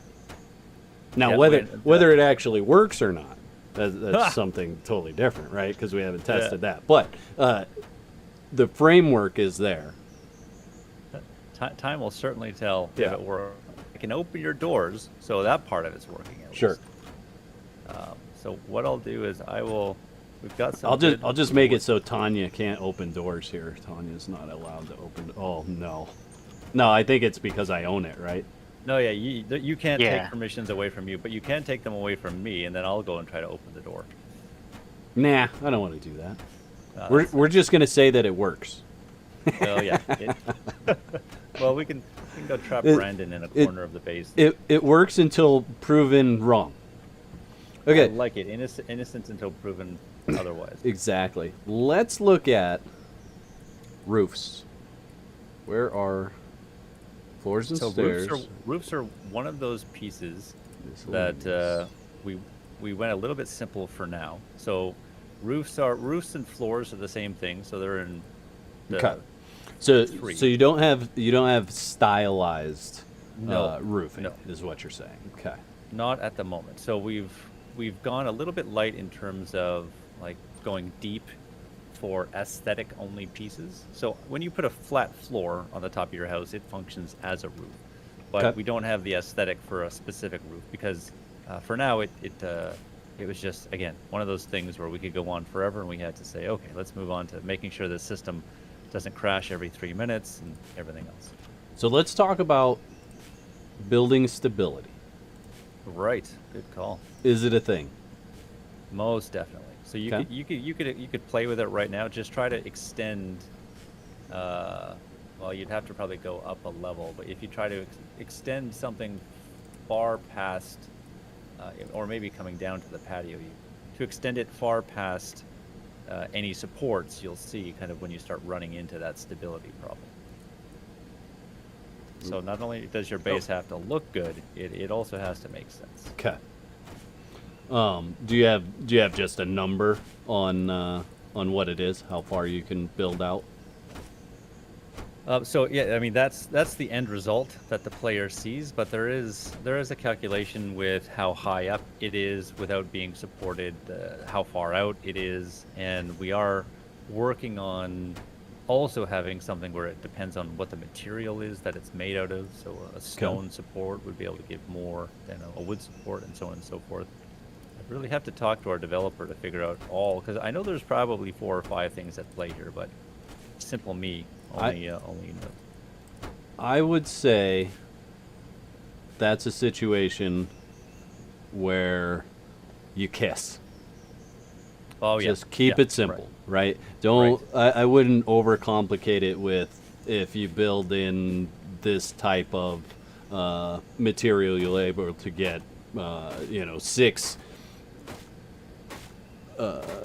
ceilings away from load bearing, versus if you build in this type of material, you can only get 4. Make all of that the same, and then just decide when you're gonna support, because the confusion will run rampant if you get too wild with it.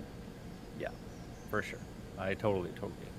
But Good I did see that that right off the bat, it's letting me know, right? There's a visual indicator of, hey, this is not good stability, and then it Yep. says construction error. The place piece would not have the necessary integrity to exist. So good stuff. Good.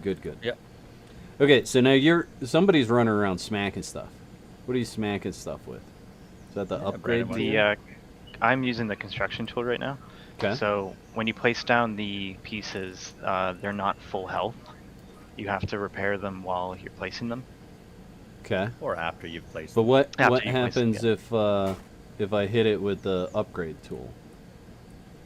Same thing. So Same thing. So how it's going to work, it used to work like this, but we had a little bug that came in.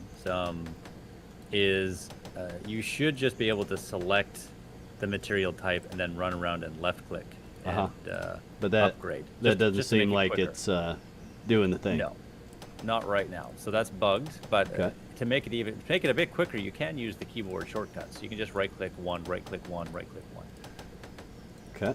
We have I number like that. shortcuts for all of the things. So it does make it a bit faster, but no, the point that we want to get to is that once you've selected the material, from that point onwards, anytime you left click with that tool, you can just spam upgrade to save you from having to open that menu each and every time. But Okay. you can see some of those pieces don't have full health, and to upgrade them, you do need to hit them with the upgrade tool or the other tool to repair them up to full health. Gotcha. So both tools, if they're at low health, will get them to max health. Okay. I see that. Very nice. I don't know why I'm doing the ceiling. Like, it makes no sense that I just did the ceiling. Like, why do I have so much?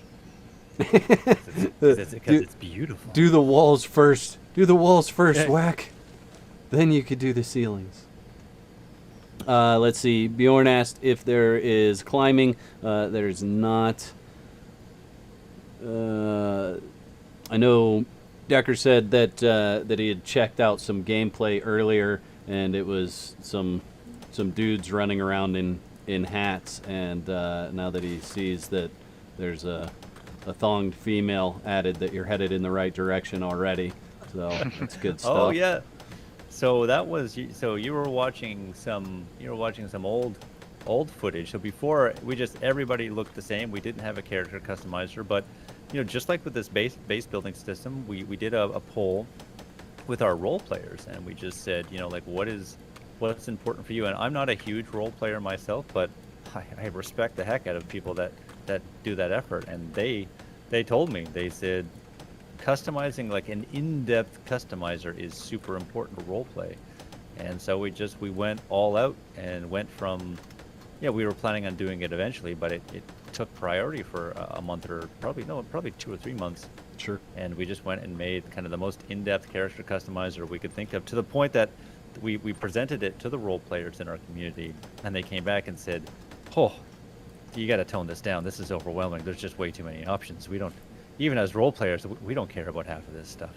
And so then we actually removed about half of the options in our character customizer, just to keep it simple. So that's a thing, chat. You see that? We have a wedge. Oh yeah, so that was a bug I found. Yeah, I found that myself, and I'm like, oh, that's bad. You can stack. So we're gonna. It's only so for some reason triangular pieces can be attached. Triangular floor or ceiling pieces can be attached to foundations, and that should not happen. Yeah, because that's that's a great way. That's a great way to have some extra protection around your base right there. Yeah, I mean, you know what? Looking at it though, I kind of like the way it visually looks. Kind of cool, looks pretty cool visually, but it's something there's a DLC pattern in your future right there. But it's only triangular pieces. You can't attach the square ones to the foundations. Let's see if I can attach circular ones. Nope, can't attach that circular. Yeah, so sure. Something those triangles. Something with your mesh or whatnot with that particular piece. Right. Okay. So we've basically covered the building. Is there any advanced techniques as of right now that you would say with building? Yeah. So I mean, obviously, architecture and kind of how you design is going to play an important role in terms of how well your base survives a siege. Because that's, if we wanted to, that's certainly something we could look at doing here. Is probably want to upgrade this base to its max level in terms of stone, and we could go and call in some bad guys, because once your base gets to be large enough, there's a chance once or twice a day that it's going to spawn a siege, and that's just basically mutants wandering around looking at your base saying, that looks tasty. Looks yummy. Right. Oh yeah, tasty. Yeah, and so they're gonna start getting attracted to your base. So the beyond, nice walls and everything else, what we also want to do is probably lay down some spike barricades or things like that. Let's see if I have any on me. Looks like there's stone getting loaded there. Yeah. So we'll go ahead and get after this. We'll get it all done up. Yeah, I think that'll be a good call. Then I might put clothes on, and watch out. I know, right? Oh, this is gonna change the whole feel of the stream. And then somebody's gonna hand me a weapon, and we're gonna destroy some zombies. Yeah, it's gonna be great. Have the mutants give it their all and see how they hold up. Now, so I was saying, Brandon, while we're doing this, if you want to spawn in some spiked barricades, we'll let Whack go and place them around. Oh, look at that. You do upgrade the door separately. Sure. That's sweet. So that's part of kind of how can we make players' lives easier. So one of the things coming from the Conan, oh no, I don't. I think clothes are out of the cards for you, my friend. I don't. I think the people have spoken.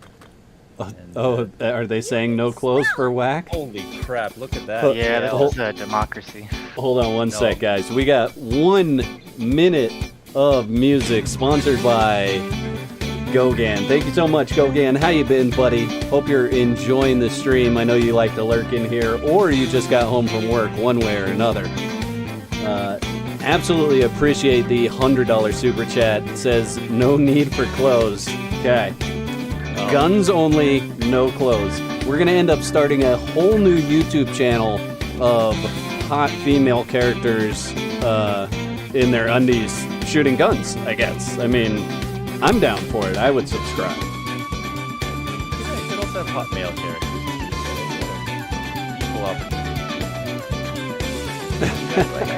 I got a pretty good butt for a guy in this outfit, I'll tell you what. I don't have your thong, although I did put one on.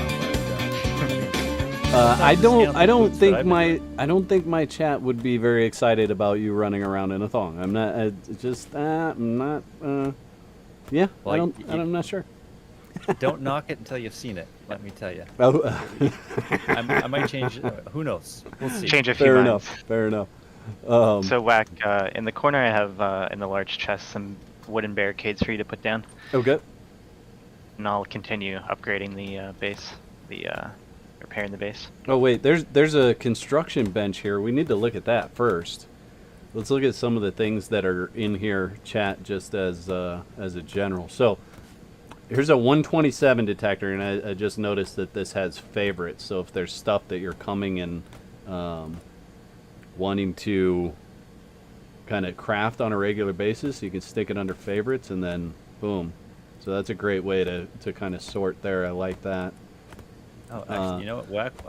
I've never been on a stream with a crafting bench before, and you do me a favor. Can you click on that little? I don't know if it's working yet. There's a yellow square icon in the top left of that crafting bench section. Yep. Does that do anything? It does. It changes the view works. from list to. It's in. Yeah. This is brand new, never seen before. Yeah, nice. Looking at how can we make people's lives easier? Some people like a list, just like you were saying about customizing the HUD. Mm-hmm. Some people like a list. They like to see a little more information. Some people like the grid. Yeah, that's great. That is great. You guys got to get a different icon for arrows, though. Oh yeah. So we have a all that stuff, I'm sure, is in the works. That's yeah. So we have the same tool that generates that icon is generating the icons for everything else, and it's the way the tool works is we learned this the hard way. Obviously, is it does not like thin, skinny things. So good thing I don't have to be iconized in the game, because that would be even worse. Okay, I got a thing though. Let's see. So for some reason I can only craft. Oh, there's energy required. For the nope, not for this. Yeah, I don't think Okay. you need energy for twine, but that could just be bugged. Of the slider for the crafting bench ain't working. Is that what's happening here? Well, it doesn't look like it's crafting for me at all. Let's see. No. Oh, so take the resources. See where it says add resources. Yeah. So it's just twine, right? Or fiber that I need. Yep. So now try to craft it. Okay, so it'll craft once, but yeah. Now, can you try dragging that slider? Yeah, I did both, and well, let's just hit the craft button to see what happens. Nope. Okay, It's just a one every time. So Oh, I don't know why I need that many.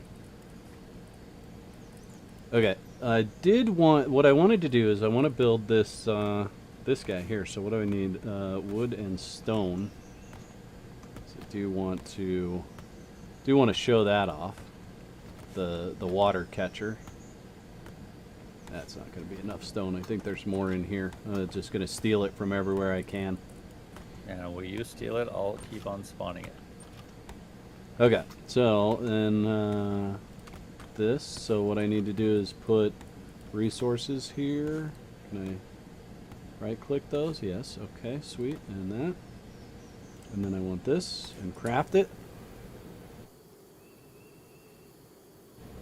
Chat, don't forget to type !FV to enter to win a key for Fractured Veil. And then if you have, if you want more information about the game, you want to follow on Twitter, you want the link for their Discord, go ahead and just type !Fractured in the chat. That's going to give you the link to their website, and you'll be able to find all the info you need in there.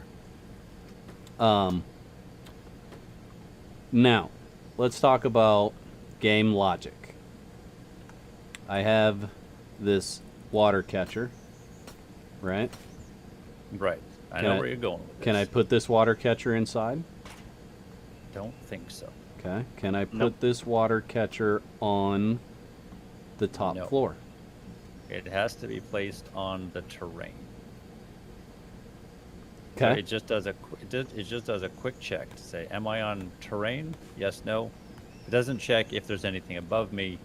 We had rain occlusion in, but it was actually just destroying performance, unfortunately. So we had to take it out. So right now, in terms of game logic, this water catcher, and also just for ease of testing, this water catcher is just going to start full and it's going to fill up real quick. But down the road, we do have a full weather system in, and it will fill up faster in a storm.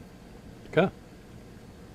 So my next question is, if it's got to be, so I think about game logic, and then I think about how players are going to use or abuse different mechanics. So right now, if I have to place this on terrain and I'm in a PvP section, that means my base is now larger because I want to have an open area inside my base to have this, right? Because the last thing I want is for somebody to just be able to come by and smack it, and there goes my water supply. It's not expensive, but if I have to wait for that to fill up. No, that's true. Yeah, I mean, I think that's something that a lot of survival games typically have in terms of water catchers. They're out in the open.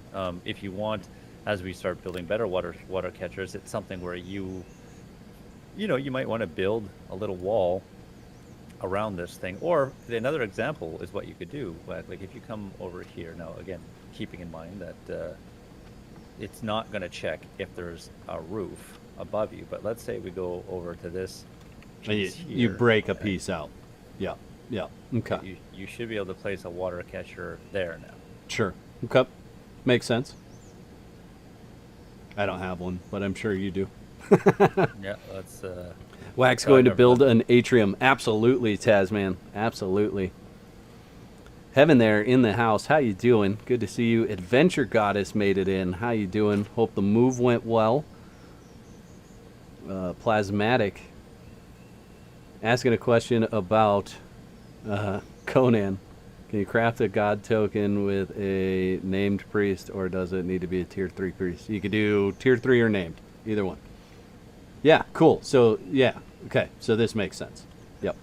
Yep. now we've got a nice protected water catcher. We're good to go. Absolutely. Obviously, it's not realistic as well. I guess we can assume you have a pretty leaky roof right there. We're just Yes, we're collecting catching the water. we put the bucket below the leak because Whack doesn't know how to build roof sisses. Is it roofs or is it roof eye? You guys let me know, chat. Reef. Let's see. So Yes. we have a research table. Place an item in the slot to research a recipe. So let's we let's need try to get my you an bow. item that you already know. You already have the recipe for the bow because you crafted it. Well, I was hoping for a like an upgrade. However, there in this chest over here there are spiked barricades, and I don't think you have the recipe for that. Okay. So how would one initially go about finding this? So you guys spawned it in, you stuck it in the chest there. How would I get this if if I was playing alone. Right. So this is where you would. I'm going to spawn in rye to do this research. So rye is the stuff that we get from killing mutants. I put 60 in there real quick. Oh, nice. That's what I had from our little fun adventure. So I think that you kind of just answered the question in terms of we've gotten collected a bunch of rye, so we can go and take that rye back to settlements, safe zones, and go find a vendor that's going to sell us like a spike barricade in this example, or whatever else. So that's one way. You're going to find it the further away from the safe zone we go, the better the loot that drops in some of the boxes or in other places. So that would be the other area, or maybe you have a friend or perhaps somebody that's just looked at you the wrong way, and he might have one on him. Okay. If you're in a hostile zone. Fair enough.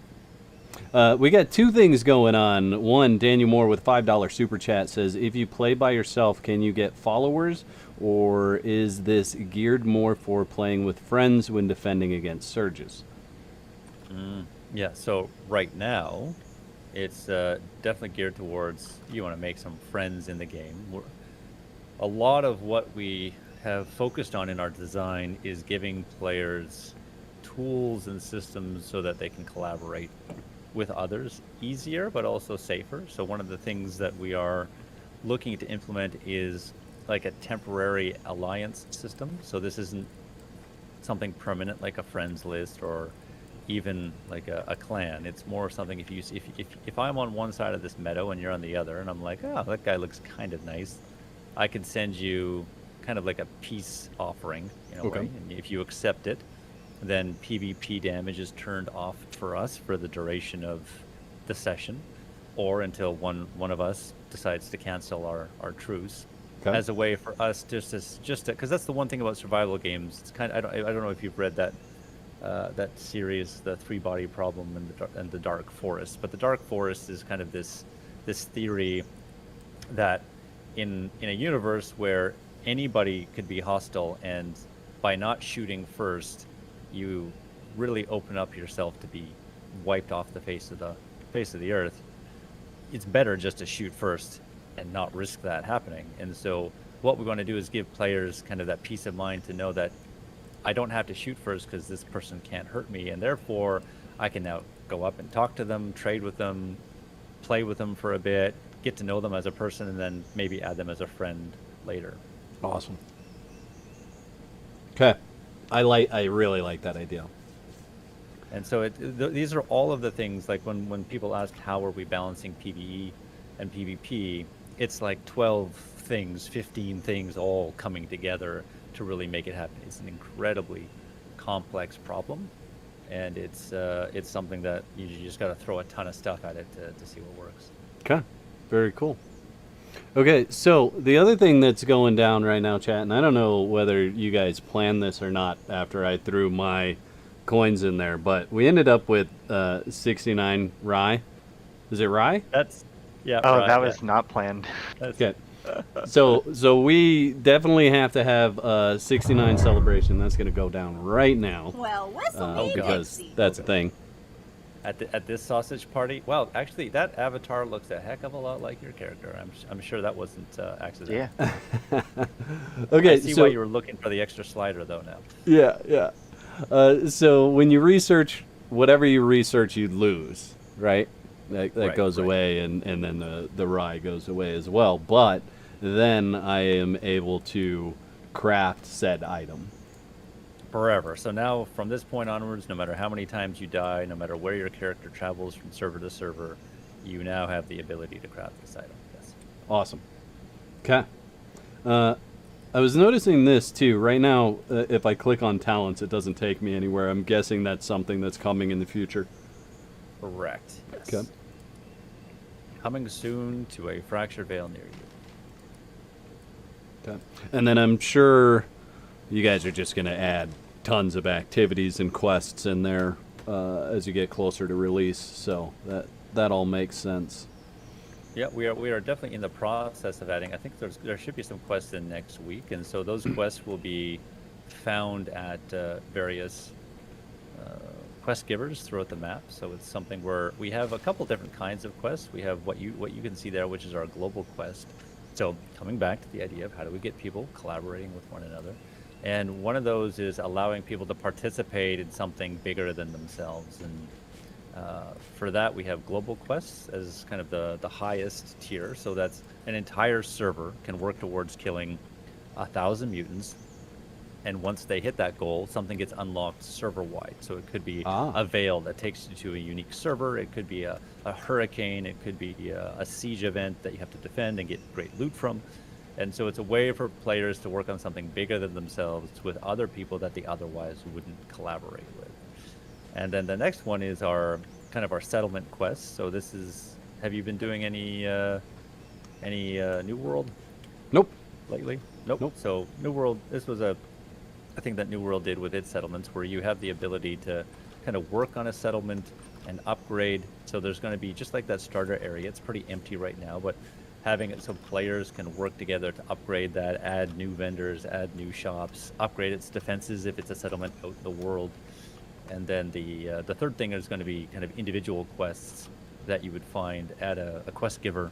And it's, my daughter's been kidnapped by mutants. Mm-hmm. I need your help. And then you go out and do those. Awesome. So there's been a huge call from the RPG community of just having a little bit more of that RPG element in the game.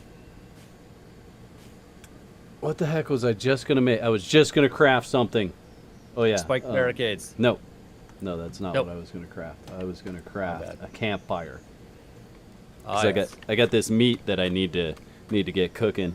Barrett asked if you have to stay in the research bench the entire time. No, that's just me derping around there, buddy. And then if you guys want to enter for that key, if you haven't done so yet, please do so. Click or type !FV in the chat. Get entered to win.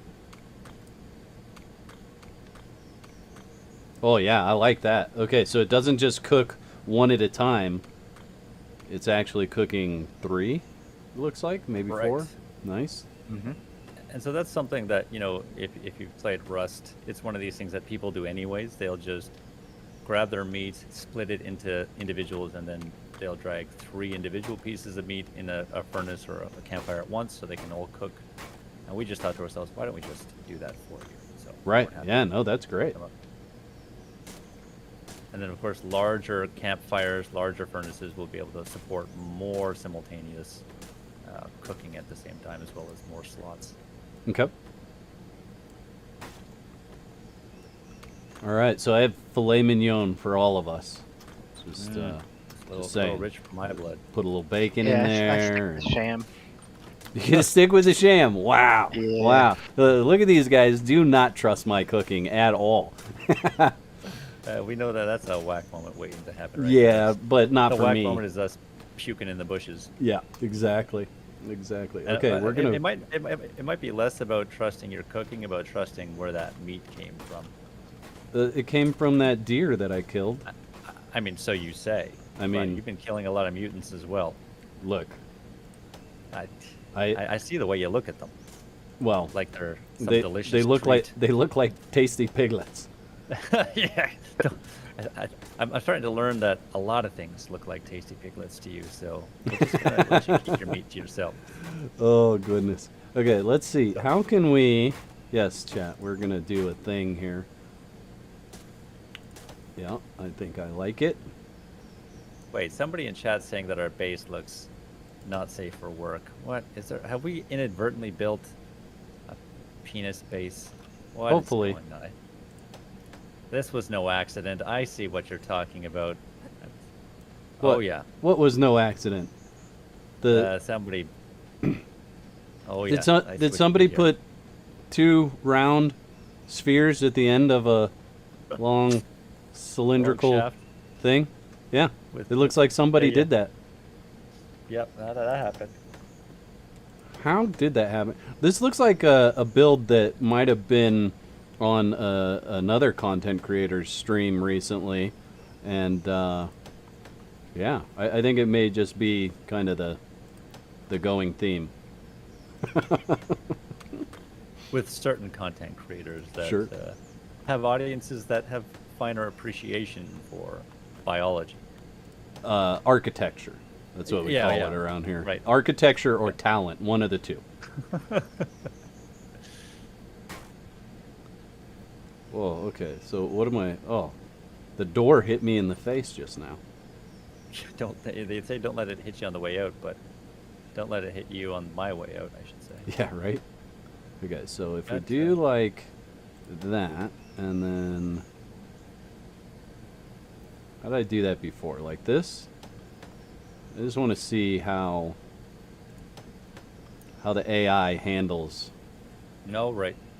Yeah, so handles this is great. What I love the most about streams like this is we are constantly trying to make art, and this is why I reply to every single comment we get on Facebook, which Oh, I'm is a lot. sorry. And one of them was just like, give me a break, not another zombie game. And what I always try to clarify is that this is a mutant game, not a zombie game. And then the next reply is, of course, oh, big difference. But Right. what we really are shooting for, and I think this is in fairness, this certainly has been an evolution in zombie games, where it's not just mindless hordes running at you, but our mutants.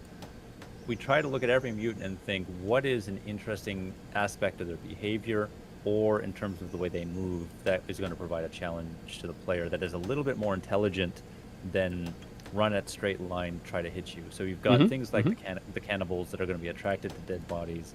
They're always going to be doing like a diagonal zigzag route to you. You've got ranged AI that are going to throw heads, ranged AI mutants that are going to be using guns and bows and other things. You've got the ones that throw the heads, and they communicate. The ones that throw the heads communicate with the other AI to try to box you out. So what happens is if you've got a couple butchers that are running after you and you're backing away from them, the trophy collectors are going to start peppering poison clouds behind you so that you get stuck in kind of a boxed out thing. And so, yeah, our mutants are a lot smarter than the average zombie, and that's certainly a point I try to get across. Is with every one, we try to see what kind of semi-intelligent behavior we can give it. And with our sieges, this is like the ultimate test when you start doing stuff like this. And so, can't guarantee amazing results, but what I can guarantee is that our guys will be poring over this footage, and hopefully making them better by the beginning of next week. Awesome. Sounds great. I like it. So I think we're gonna need to get this guy some guns, Brandon. So while we're doing this, if you want to. Oh, yeah, sure. So Yeah, now that we one have quick thing. our spikes around our prize tool, Yeah. I need to check on this this timer too, because I think we're probably right about ready to draw another winner here. So we'll check on that as well. You were going to tell me about guns. Yep, Yeah, I'll Brent- get those. Yeah, I'll get those going. But if you can place down a sleeping bag, there's a storage box. That's going to be the main priority. Oh, there you go. That way Yeah. we can respawn here. Is that what you're telling me? Yep. Yeah.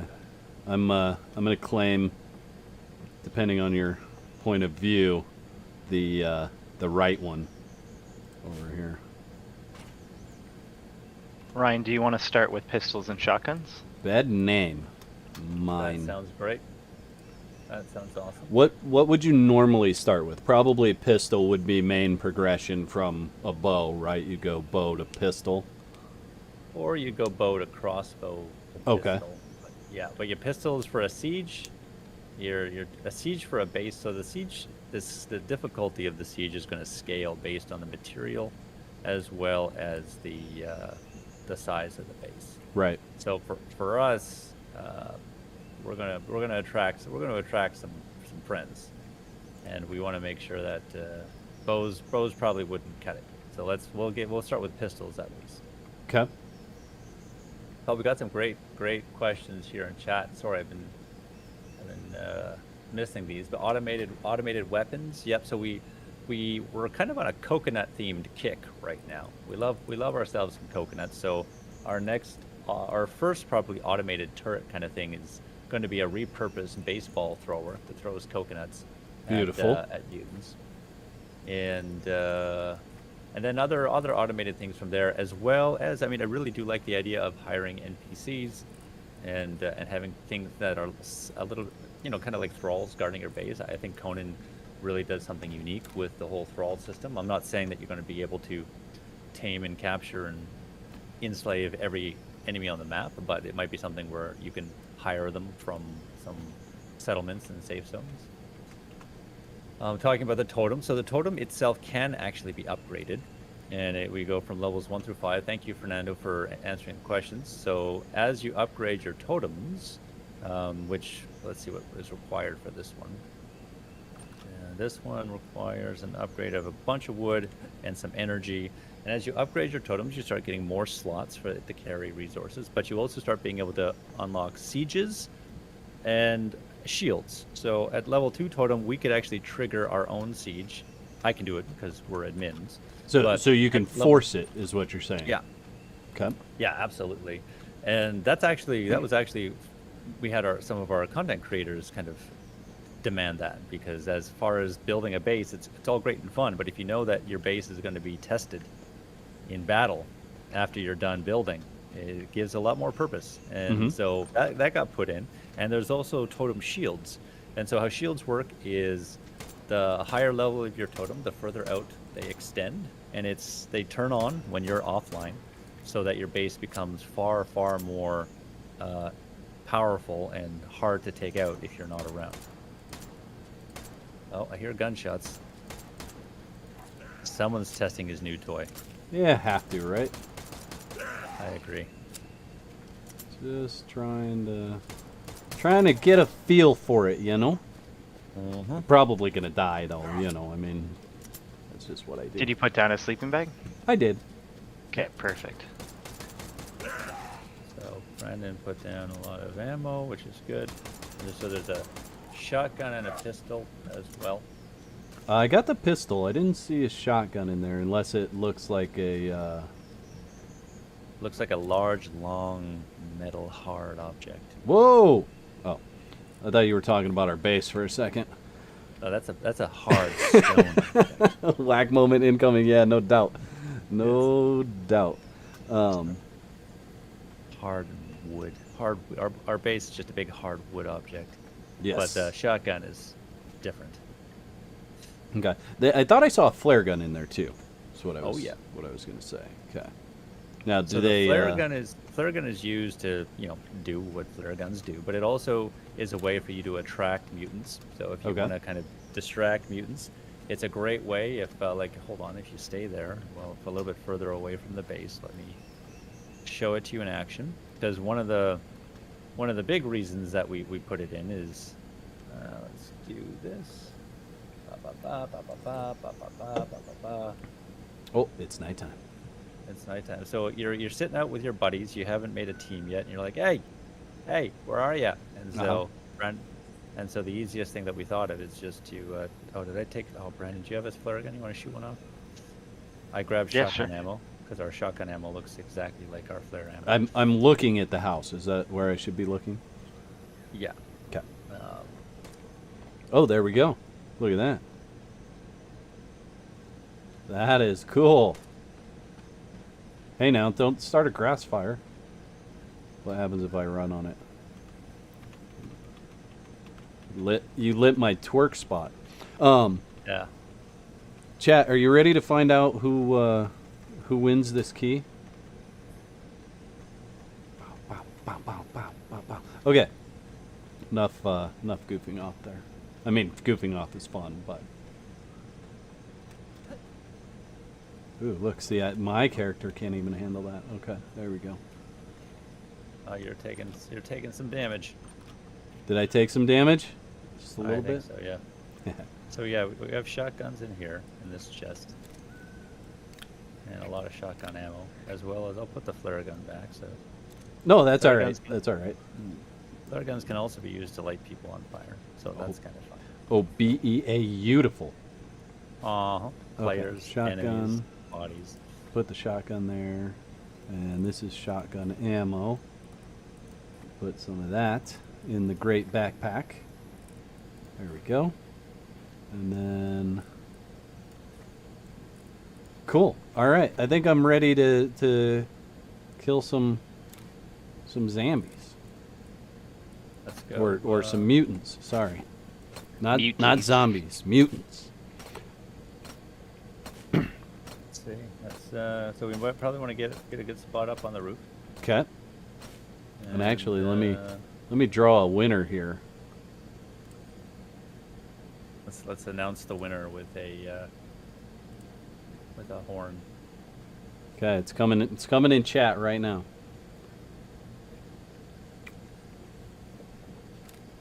And there we go. Whoa. Okay, so there's a bit of ear tear with that horn, for sure. Yeah, we'll probably be fixing that up.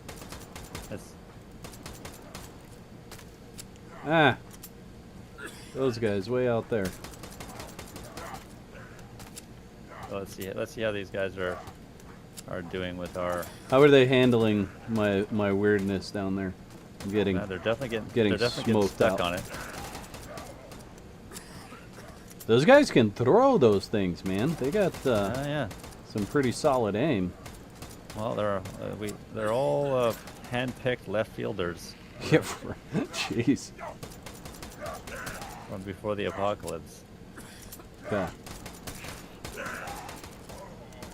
So your base design pretty solid. It's holding up. Martin, are you in the house there, buddy? Martin Wagner won the key. Has to be here to claim it.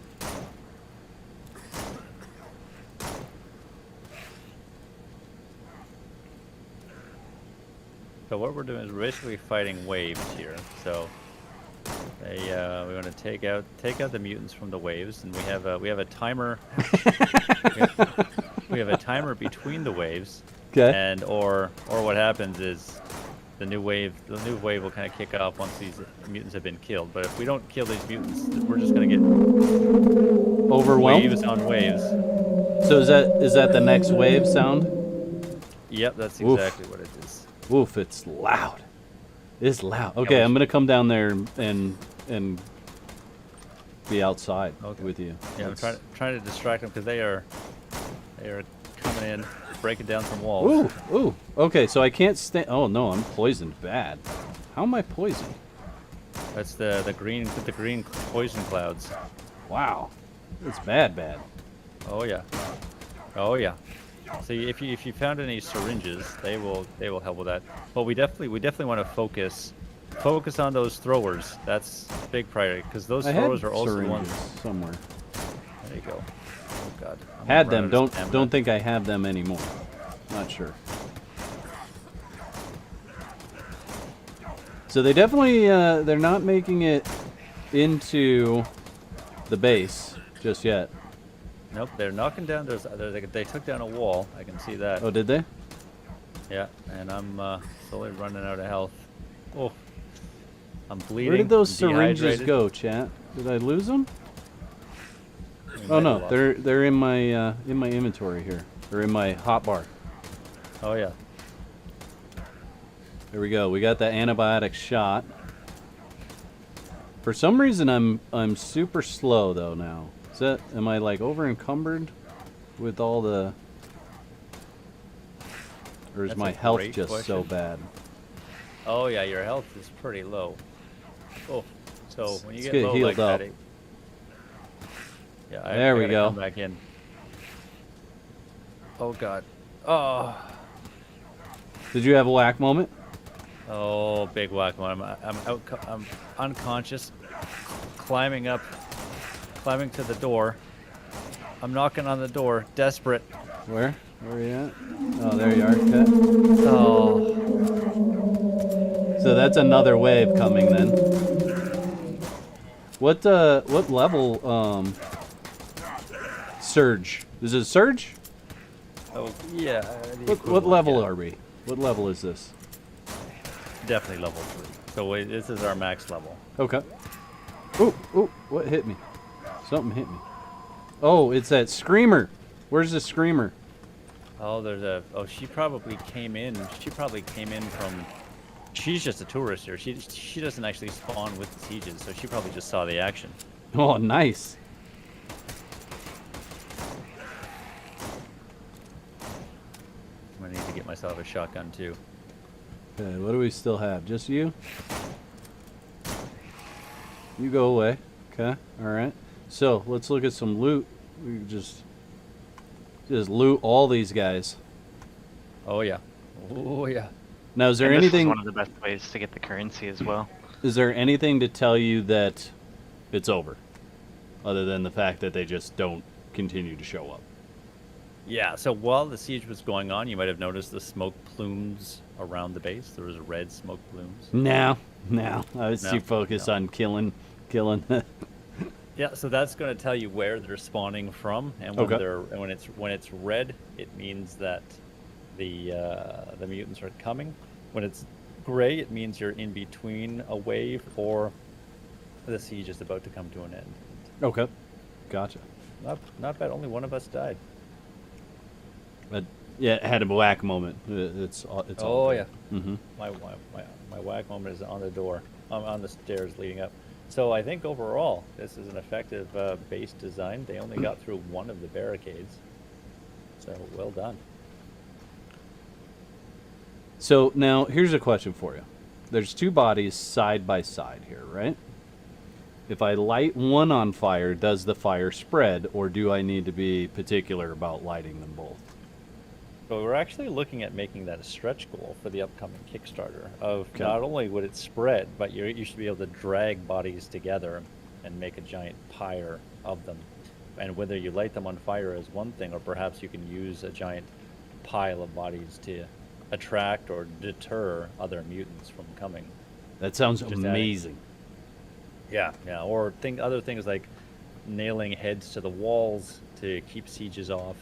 And it's I- an interesting thing as we were talking to content creators and other people. When we looked at sieges, we thought to ourselves, okay, we need to implement cool systems so that people can prevent sieges. And Uh-huh. the funny thing is that we started getting far more requests from people to be able to actually trigger sieges because, as you've just seen, it's a heck of a lot of fun, and it's also a great way to get loot. I just got a something. A crystal? Some kind of crystal? Right, so that's 127. So Okay. that's kind of part of the end game loop there. And so you take 127 to the safe areas, and you can turn it into energy. Right. Okay. And then energy is used to power all sorts of fun things. All sorts of fun things? Oh, well, I like it. fun as in research benches and higher tiered loot that you buy. Eventually, it'll be powering perhaps energy weapons and vehicles. Okay. Nice. It's also something you would put in your totem to create those shields we were talking about. Okay. Very cool.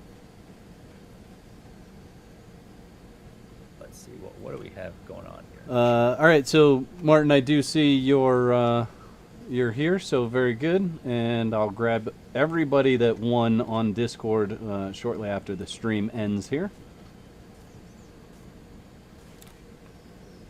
So again, thank you guys for supplying keys for the community. That's absolutely awesome. No, we're super excited for everybody that has won a key. Make sure to hop into our Discord. So that's discord.gg/fracturevale, and we want to hear your thoughts. We want help finding bugs and just ideas for things that you'd like to see in the game. Obviously, fracturedvale.com is where you can go to get all of the links to the rest of the social media, but we've got an amazing community group on Facebook. Our Discord server is great. We're trying to figure the whole Twitter thing out. We'll get there eventually. Yeah, Twitter's like my bane. Oh yeah. It's funny because like I tweeted out that I was streaming this right a couple times, right? But it's like probably nobody came from Twitter because I am so bad at Twitter that if I tweet once, I'm doing pretty good if I tweet once a month. Okay, yeah. So it's not where people go to keep on top of Yeah. what's going on in your life. If you want to know what's going on in my world, it's Discord. That's the jam right there. I feel like I feel like Discord is the next greatest social media spot. Yeah, I totally agree. We're actually having a lot of success with Facebook groups. It's kind of my first foray into them. They're obviously not new, but yeah, we have a great group on Facebook that people are pretty active in. And actually, Awesome. what I'll do is I'll call your attention over here. Now, see, you're doing God's work there, burning the bodies, but we didn't get to them fast enough, and we've got a couple hungry folks We got some eating buffies. away. We got some buffies. All right. Well, yeah, they're gonna be all pumped. Fire Spark See, they had- 81 in the house. How you doing, buddy? Heyo. I got a headshot on that one. Nice. Yeah, they actually just got there, so they didn't have time to buff up, but Well, that's good. yeah, that's really good. So you can tell that so these ones actually were spawned in. So if there aren't cannibals in the area naturally, they'll spawn in, and they have the orange jackets on, the ones that spawn in, Okay. versus the red. So I think one thing that I have kind of come across here, just kind of running around and doing this, is I'd like a different button for looting and igniting. That way I can kind of do the loot all and keep my torch in my hand. Oh yeah, so you can actually ignite by just hitting it with the torch if you wanted to. But I while can't you- hold the torch and loot, is what I'm saying. Well, that's strange. Well, I can't loot all, if that makes sense. So I have to actually go Oh. into the inventory and take everything, because I it's see. F to loot and F to ignite. Right. Yeah, I see what you're saying. Yeah, it's that's a good call. Let's see. Yep. Good call. It'll prioritize the torching. Yeah. Okay, that's a good task.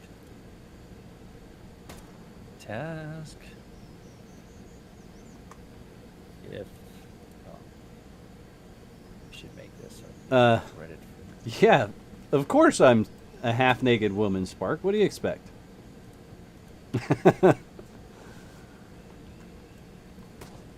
I think the first time we played it, I wanted to be a half-naked woman, and I don't think I could be.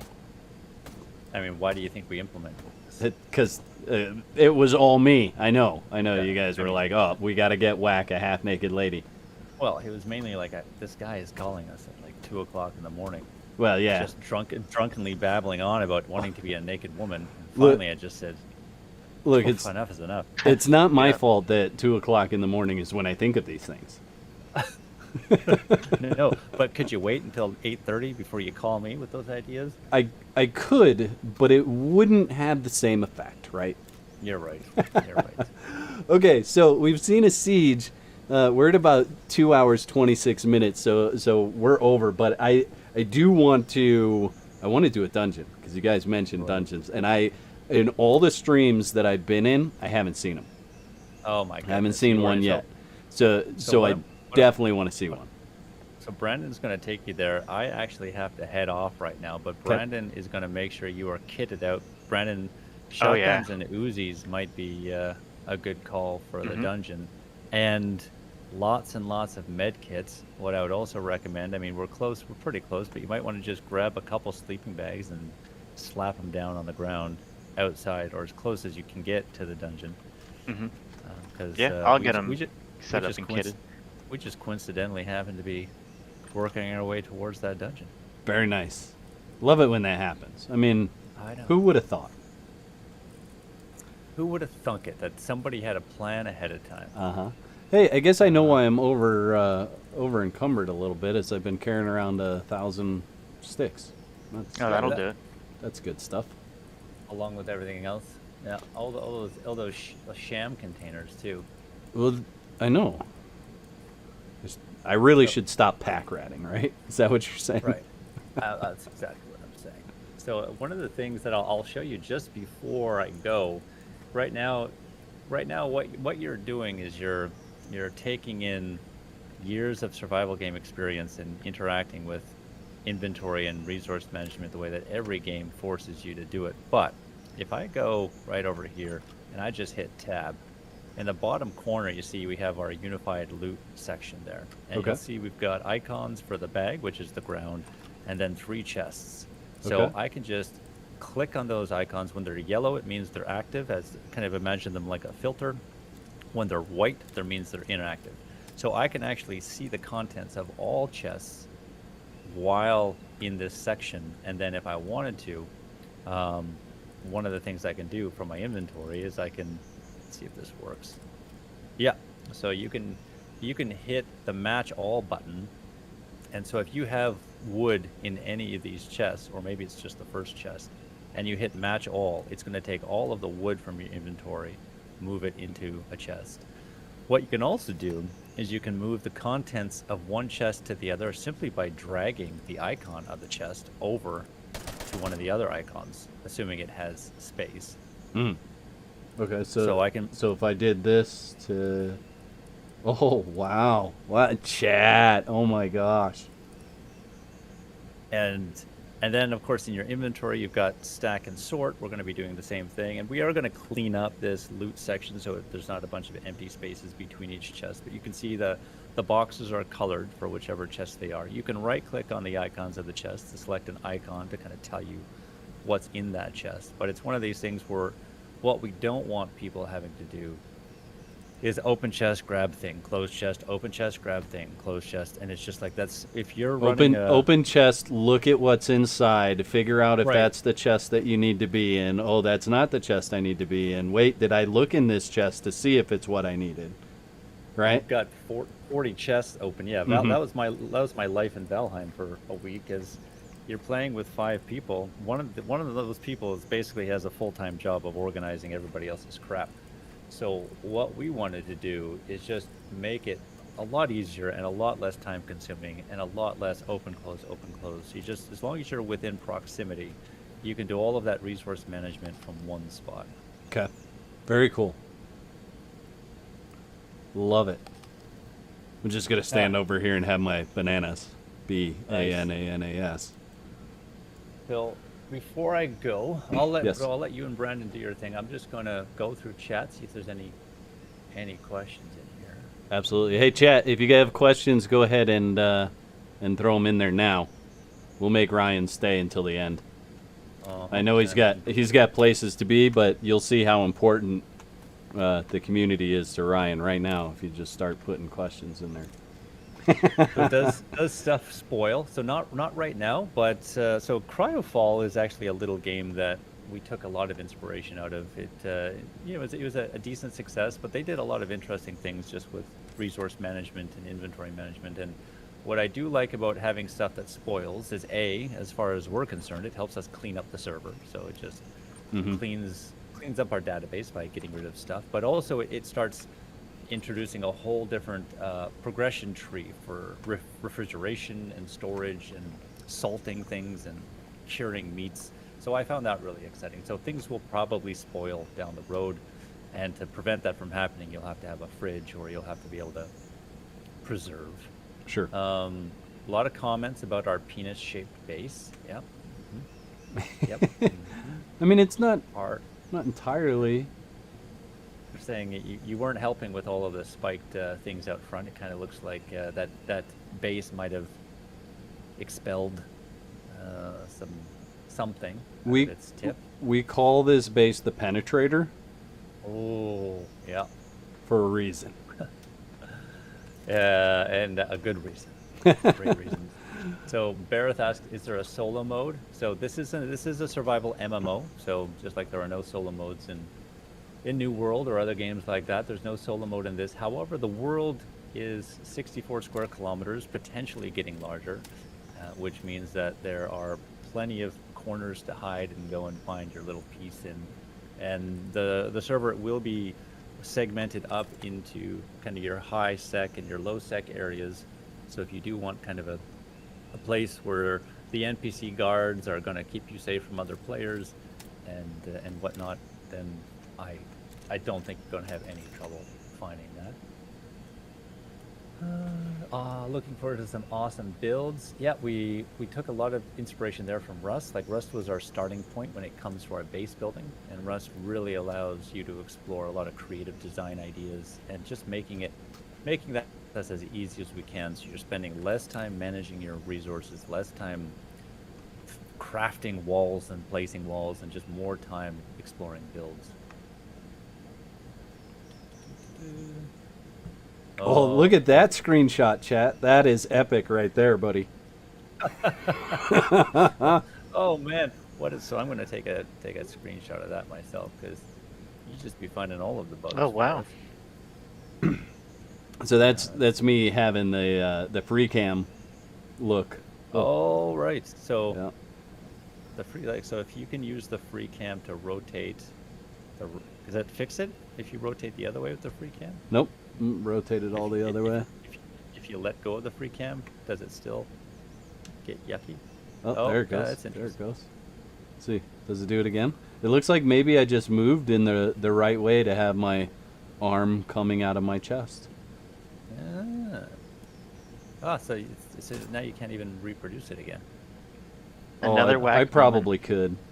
I just gotta figure out. Oh, Yeah, there there it we go. was. So I was just I was you move moving, over. right? So I was moving and pressed it, and there it is. Oh, genius. So as I'm moving the mouse and press the button to lock my camera so I can swing around.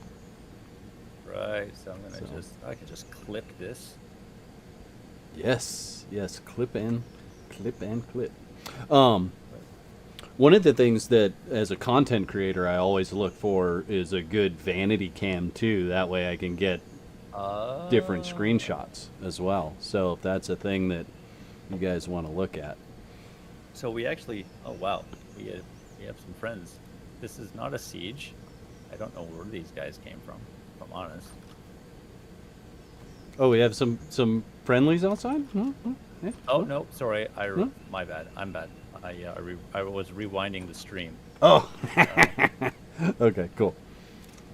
Yeah. So let's see what else we got. 'Cause it's clip mode. Discard. Actually, while we're doing that, Brandon, let's head. Let's Yep. let's head that direction. So how big would the maps be compared to Rust? So Carl, we are looking at our map is 8 kilometers by 8 kilometers, and the Rust map size is default map size has increased to 4250 in terms of rows. I know why you did that. Sorry, you wouldn't kill me. So one of us wouldn't get killed by it. Real quick, cat person or dog person? Oh, Cat tell person. me the foxes are friendly. Oh, they're Yes. friendly. Can you pet anything in game yet? No. No, but that's a suggestion to make. Hi, buddy. Okay. I'm sorry, cat person or dog person? I think Brandon said he's a Cat. person. Cat. Same Oop, thing. I shot you in the head as you ran by. Oh, I do love dogs. And then So I think I answered the question for you, Firespark, as to whether they're wearing pants or not. They both have undies on. Do you shoot the person or the chain, or what do you do? Oh, when they're a body bag hanging there, you shoot the body bag, the bag. Oh, so there's no bag there? It's just the body? Yeah, it got removed once I destroyed it. Oh, okay. You'll get loot when you they're like loot pinatas in that sense. Here, I you'll feel see one up there. I feel like with this gun I'm always crouched. That's the way I feel. What do we get? Intestines? No. We got a bandage. Can you eat turtles in this game? Are there turtles? Not yet, but like turtles are a big part of Hawaiian life, so there will definitely be turtles in the ocean, but they might be like the cat. You might make them kind of these invincible creatures that Yes. just pay you no heed. I honestly think you should leave the cats invincible. I think that totally makes sense, and maybe have something that, like, if you try to kill them, you know, like, if you walk up and just smack it, it just walks away from you, right? But if you Or pursue it, hisses and whatnot. yeah. But if you pursue it, and maybe there's some kind of criteria that has to be met, right? But if you pursue it too long, then that cat should just kill you. Yeah, just Oh, gets to death. Yeah. Let's see. Oh, I'm so winded. Deckers, yeah. So if you crouch or so you're always in a crouch. So what happens when you hit C? Is it does it do anything differently? Well, so that's what I was saying about that particular gun. Right. Is it looks like I'm crouched, right? Yeah. But this is crouch. But when I'm running along, it still looks like I'm crouched with this weapon. Switch to the shotgun, kind of the same thing. And you look the same, really. I think Brandon looks the same. He's kind of more hunched over. This one's the best though. The handgun just kind of pushes the shoulders forward. Got that linebacker run going on. Oh, yeah. If you fellas know what I mean. Yeah, that was on purpose. That was definitely. Yeah, I see what you're saying. Yeah, it's definitely leaning over too much there. Will this be server side or players running servers like in other survival games? So because this is Decker's question, because we are blending MMO and survival, there's a pretty beefy backend that's required for this, and it's not just like we're running our servers are running 5950 Still X winded. CPUs and Intel 10990s, and that's just for the game server. But then for the persistent server, we need a separate server for that. The authentication server is a separate server, and then our persistence databases is a cloud SQL cluster. So it's not really possible to have players run that. I mean, I guess it is if you wanted like 4 powerful machines networked Sure. together. Right. But we will be opening up the door to letting players, instead of leasing them from gamehost.com, they would be leasing a game server from us, and that way we Brandon. can keep all Yep. Hold up, buddy. Go ahead. Oh, Sorry. Yep. Oh, that's okay. Number 2 rule of game development is that behind every waterfall must be a cave. So, anyway, so players will be able to kind of lease servers from us as well, and then we can hook that into our infrastructure. It's really the only way that we can do that for now. Is there a way to break these down, or are they just for decoration? Those right now are just for decoration. Okay. Ryan, I think you mentioned before there is a plan to kind of be able to harvest those crystals at some Ooh. point. Yeah, so you know how you've been gathering those crystals out in the world. I think you found one. We're going to be having it so that you're going to have to come to caves or difficult areas to find larger stashes of them. So Firespark81, whoever that guy is, Right. says, what's the time frame for launching to early access to full launch? So we're going to Kickstarter on September the 7th. Game has been in development for 5 years with the goal of building kind of the core and a taste of the custom content to show the community that we'd actually build this ambitious product. And then Kickstarter is September the 7th, which will really be aiming to fund the custom content and the polish and a lot of the nuance. And then early access, hopefully in 2022, depending on how the Kickstarter goes. And then from there, early access to full launch. Yeah, it's certainly an interesting one. It's a tempting thing just to keep it in early access for a while, because I think that gets you a little bit more forgiveness when it comes to things being rough around the edges. And for a game like this, where there's just so much, there's always going to be certain things rough around the edges. But who knows? Hopefully a year or 2 in early access, depending on where things go, and then a full launch from there. So Okay. you found yourself in a cave. I will let you guys do your thing. Reload Thank speed. you so much. You taking off there, Ryan? I got to head off here. Thank you so much. It was like I can't wait to do this again. Love the questions from the community. This was really good. I love the fact that we did get a couple good whack moments in there. Yeah, absolutely. Thank you for coming on. We will look forward to doing this again. As I was mentioning earlier, too, definitely keep an eye out with Fractured Veil. social medias and Discords as well as mine. There are some plans to do some more content creation down the line. So, should be good fun. Yeah, Oh, you do. absolutely. And to that point, fracturedveil.com is where you can go to find all of the links and all of the social media. And what we want more than anything is feedback about what we can do to make this game kind of the survival game that we've always wanted to play. Because right now, we're definitely making the survival game that we always wanted to play, plus the we do. community members that have been with us for a couple of years. And we'd love to have you as part of that community. So thanks so much, and we will talk to you guys later. All right. See you later, Ryan. Thanks. And there'll definitely be a lot more whack moments. Are those are coming up now? Yeah, those are coming up now. Okay. Is it going to be from you shooting me in the back or me shooting you in the back? Which one? As we get in these tight corridors. I mean, your aim is definitely good in here. Oh. Okay, so definitely want to see quick hands perk down the line. Something where we reload faster. Oh yeah, the sleight of hand type thing. Something like that. Yeah, yeah. Which I'm sure is all slated for later on, which is great. I'm gonna tell you what though, my butt in this light looks amazing.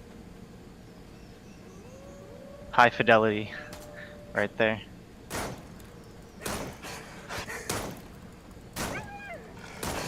Oh, you want to be up there, buddy? Okay, no problem. Usually I tell them to stay off the furniture, but I'm good with it in this case. I do need to heal up real quick because I am bleeding. Okay, yeah, no problem. Yeah, the AI in the caves are being improved, so you won't be seeing that very soon. I think the AI is just across the board where one of the things you guys were talking about, kind of next steps on. So, which I think Yep. you've got a good solid basis for it already. You know, it feels somewhat intuitive and trying to path to you and figure out ways to not let you cheese. Nice. Is there a skill level system? So that's down the line. There's a talent system that will come. Yep. And that's why, like Ryan was saying, it's like important to, kind of get into the Discord, make suggestions, because we spend a lot of time listening to the community. So any idea that we see and gets on our radar, like there's a high chance it'll be implemented, as long as it kind of works with the core vision. Sure. Ooh. Okay. So this is one of, I don't know if you want to give it away, but ballpark, how many dungeons are we talking about? So there's 3 in right now. Ride would know specifically on what they have planned on how many in total, but this is one of the more fleshed out ones. Okay. So there'll definitely be a lot more to check out in the future. Very cool. And I'm guessing that there will be some reward that's worth the risk eventually, if it's not in here now already. Yep.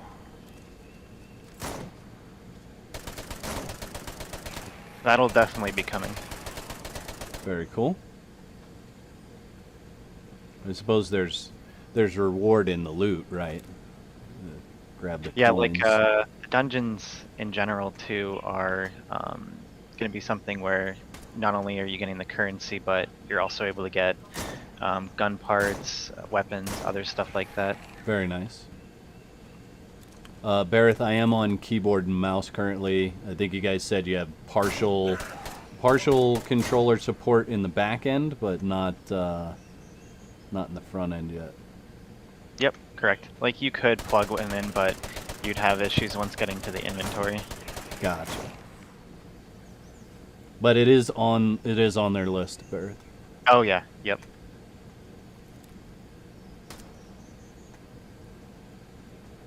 I was actually surprised how many people usually mention it, but it makes sense. It is nice to kind of chill back and play with a controller. Yeah, sometime. so I come from a console background. That's kind of where my gaming's always been until more recently. And so anytime a game has both keyboard and mouse and controller support, I think it's a plus, because some games just feel better being played on a controller. And being able to sit back and not be pushed up against a controller and a keyboard, or a mouse and a keyboard, is nice at times. Definitely.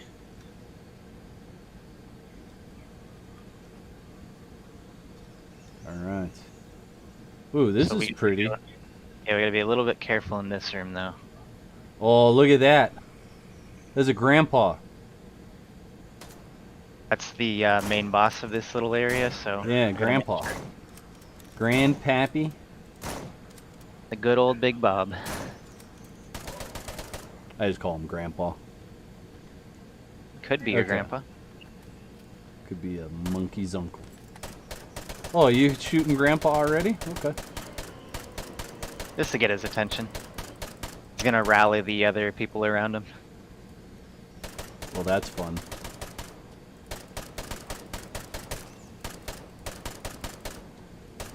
I mean, I'm proud of us. There's been no whack moments yet. Not yet. There's Yeah. one incoming, though. Oh yeah, once I heard that, I was like, uh-oh, spoke too soon. Oh, yeah, you can't drop a bomb like that and expect nothing to happen. Wait, I can't go backwards. Okay, there I can. Reload, lady. Dang. Did you run out of ammo? Don't throw stuff Yep. at me. So it's just me now. It's me and your... Oh, Flare gun. what's he throwing? So that's a large boulder. Okay. And he also has the ability to summon and embolden other enemies. Summon and embolden. That sounds terrifying. Okay, reload. I'm gonna get some solid rounds on this guy. How much estimated hit points does he have? Ooh, that is a good question. He just went down, didn't he? Oh, oh, oh, oh! Go. Uh-oh, you're gonna run it back up here. Where you go. No, I can't. I can't. I'm too far. I'm gonna die. There it is! You are unconscious. You are dead.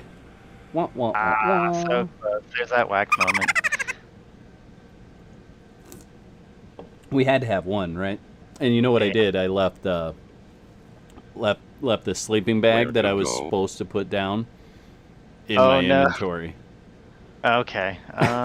Here, I'll come back out towards you real quick.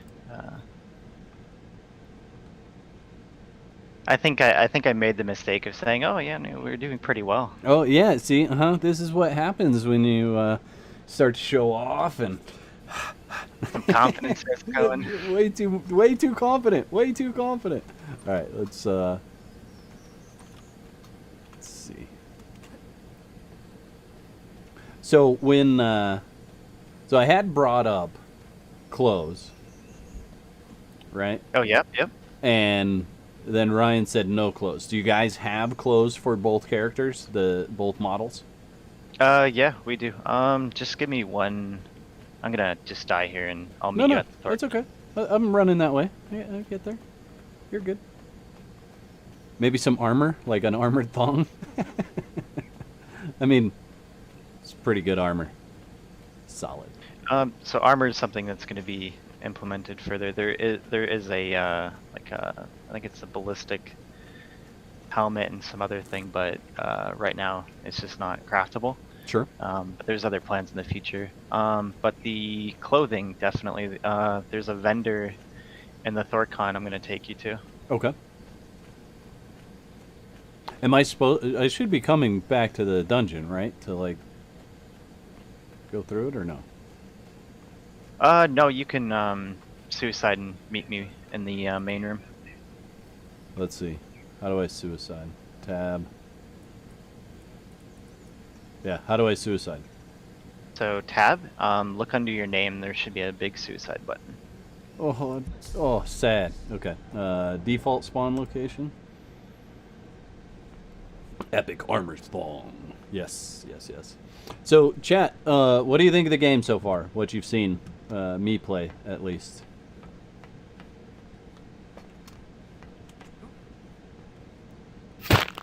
Oof. Hurts.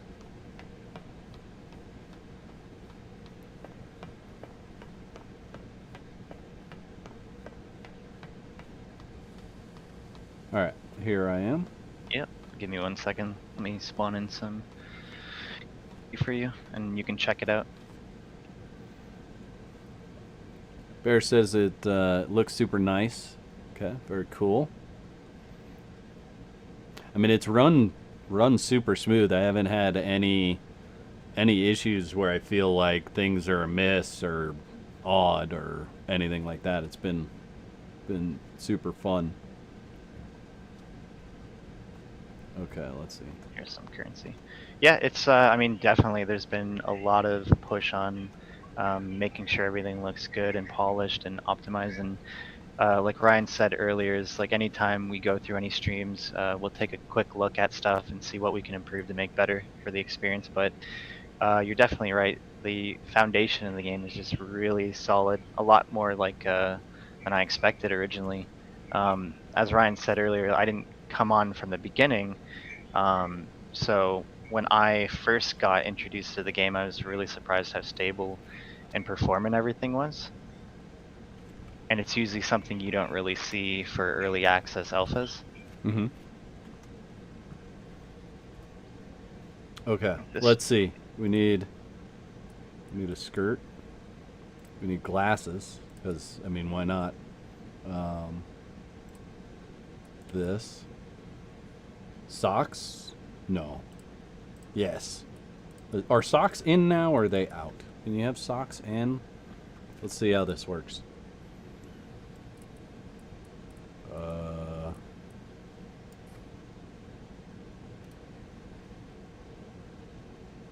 That's not what I want. Okay, feet. So you can either have shoes or socks there. Yep, correct. You'll also notice when you're buying the items, if you go in and buy multiple ones, there's different variations. We're working on implementing a way so you can pick the cosmetic skin of that item. Okay. Why am I running around with no clothes on? Because they're expensive. Look how expensive they are. We gotta try this though. Gotta buy that. Purchase it. Red ones, red sneakers. Okay. Let's check out the pants.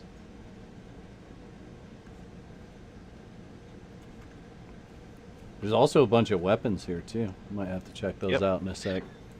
So it ends up being a priority. It's like, do I want to look good Yes. or do I want to be efficient? Look good.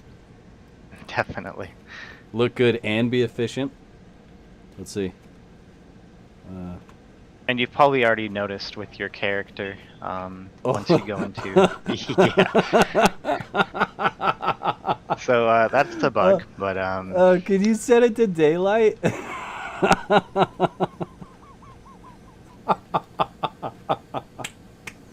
Oh, that is great.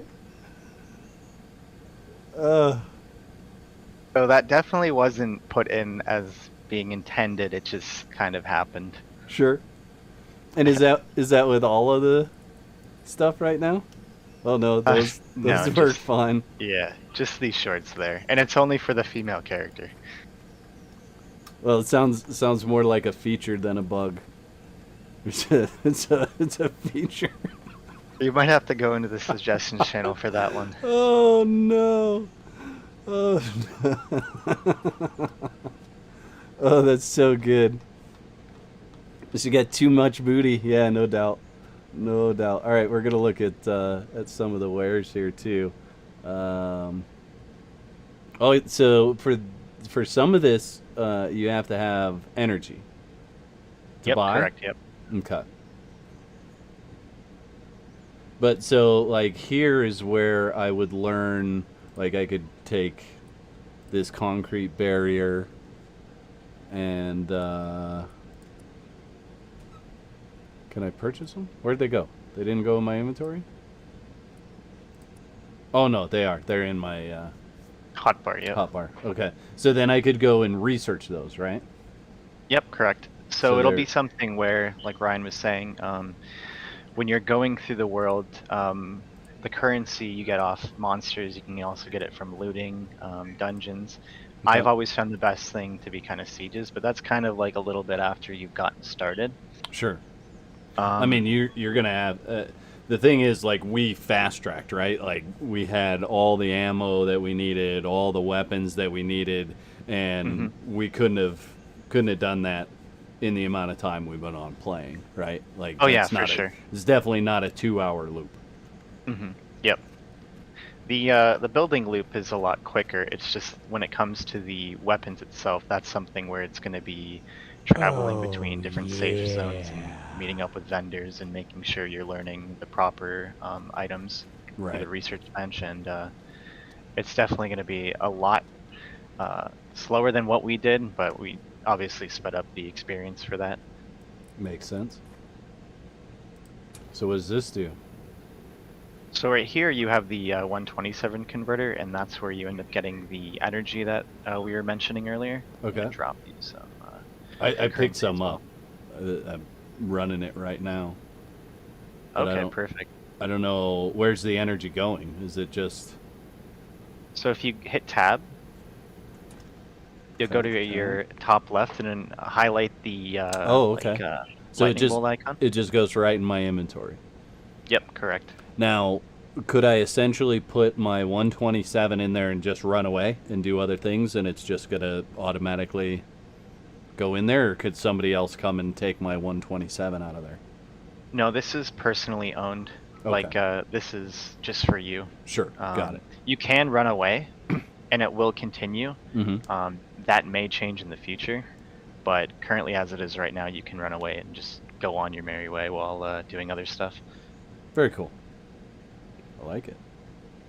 Paul, thank you so much for joining as a legendary supporter. Make sure you're in Discord so you get all the perks. It costs money to convert it? No. It costs 127 to create energy, basically. Yep. So it'll and be then- 10 rye and then 127 Okay. for every 10 energy. Oh, so it does cost money. Yeah. Yep, correct. Okay. Yep. But I do want... What do I want? What do we got here? Inject health into others. That sounds... So that hasn't been tested yet, or at least I haven't taken a look at that yet. Come here, buddy. Come here. Though we are in a safe zone. I don't know. Oh, it's not even letting me equip it. Bummer. Okay, yeah. I was gonna poke you with it. This That'll looks be amazing. something definitely fledged out once we play again, I'm thinking. Okay, we got to go out of the safe zone to look at this.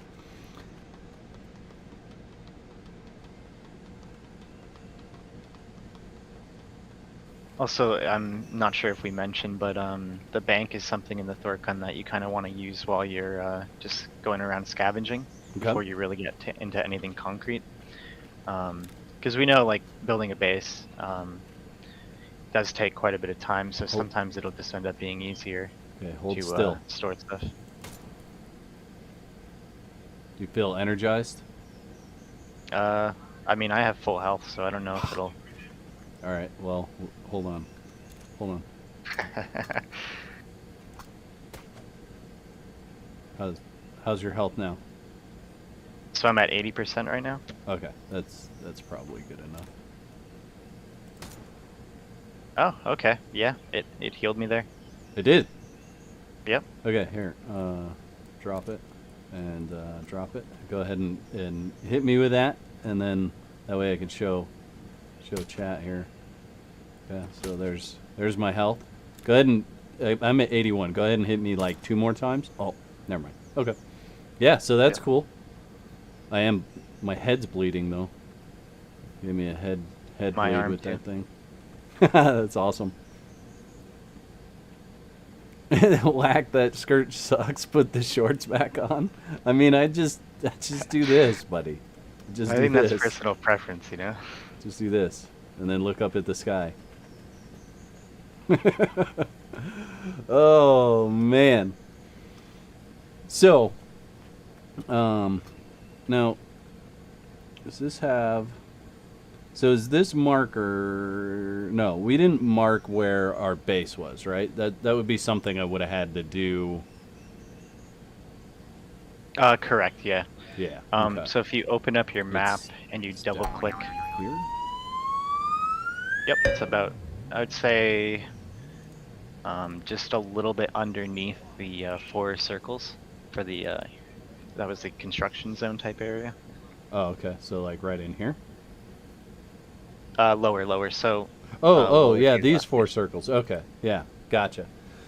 Mondo coming in with the 50-pound super chat. Thank you so much, Mondo, for the 50 pounds. Absolutely awesome. We are going to wrap this stream up. We had planned on 2 hours. We're at 3 hours. But definitely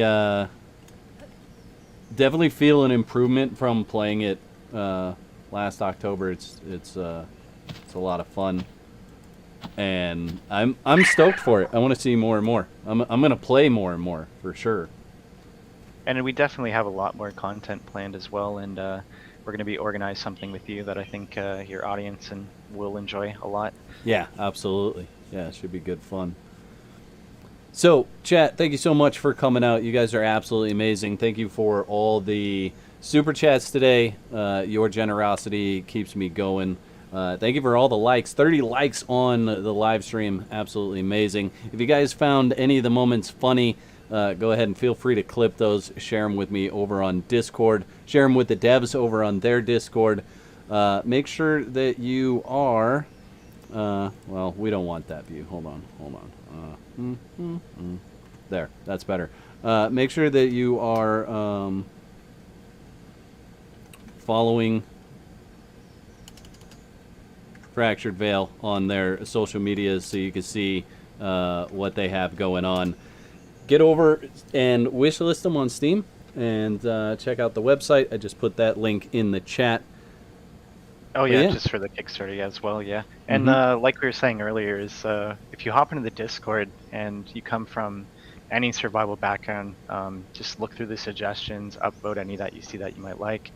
After watching the streams and everything like that, if you think there's an idea that you think we could incorporate or do or improve on, definitely feel free to drop stuff in there. We're always looking at community feedback to make the game better. I mean, you guys as the players are what's important. Absolutely. Makes a lot of sense. Nice muscle T and G string. That's how we're gonna end it up. I'm probably gonna catch an arrow to the knee here or an axe to the face, one way or another, and that's how we'll roll out of the stream. So thank you guys so much for hanging out with me on your Saturday. It's been absolutely amazing. I mean, we had a ton of fun, and we appreciate you coming and showcasing your game, and really look forward to playing with you more and getting those events organized. Fabulous. All right, chat. Love you guys. Have a wonderful day, and I'll catch you next time. Peace. This video was sponsored by my legendary supporters. Thank you very much. If you'd like to become a member, you can click the button below that says join. That'll give you all the details. I'd like to thank all my subscribers for their continued support, likes, comments, and general awesomeness. If you're not a subscriber, you can start your free trial today and cancel at any time. Clicking the bell is highly recommended so you get notified when I upload another video. Now, if you're not done watching, there's 2 videos on the screen. You could pick one of those to watch next. I hope you've enjoyed this video as much as I've enjoyed making it. I'll catch you next time. Peace.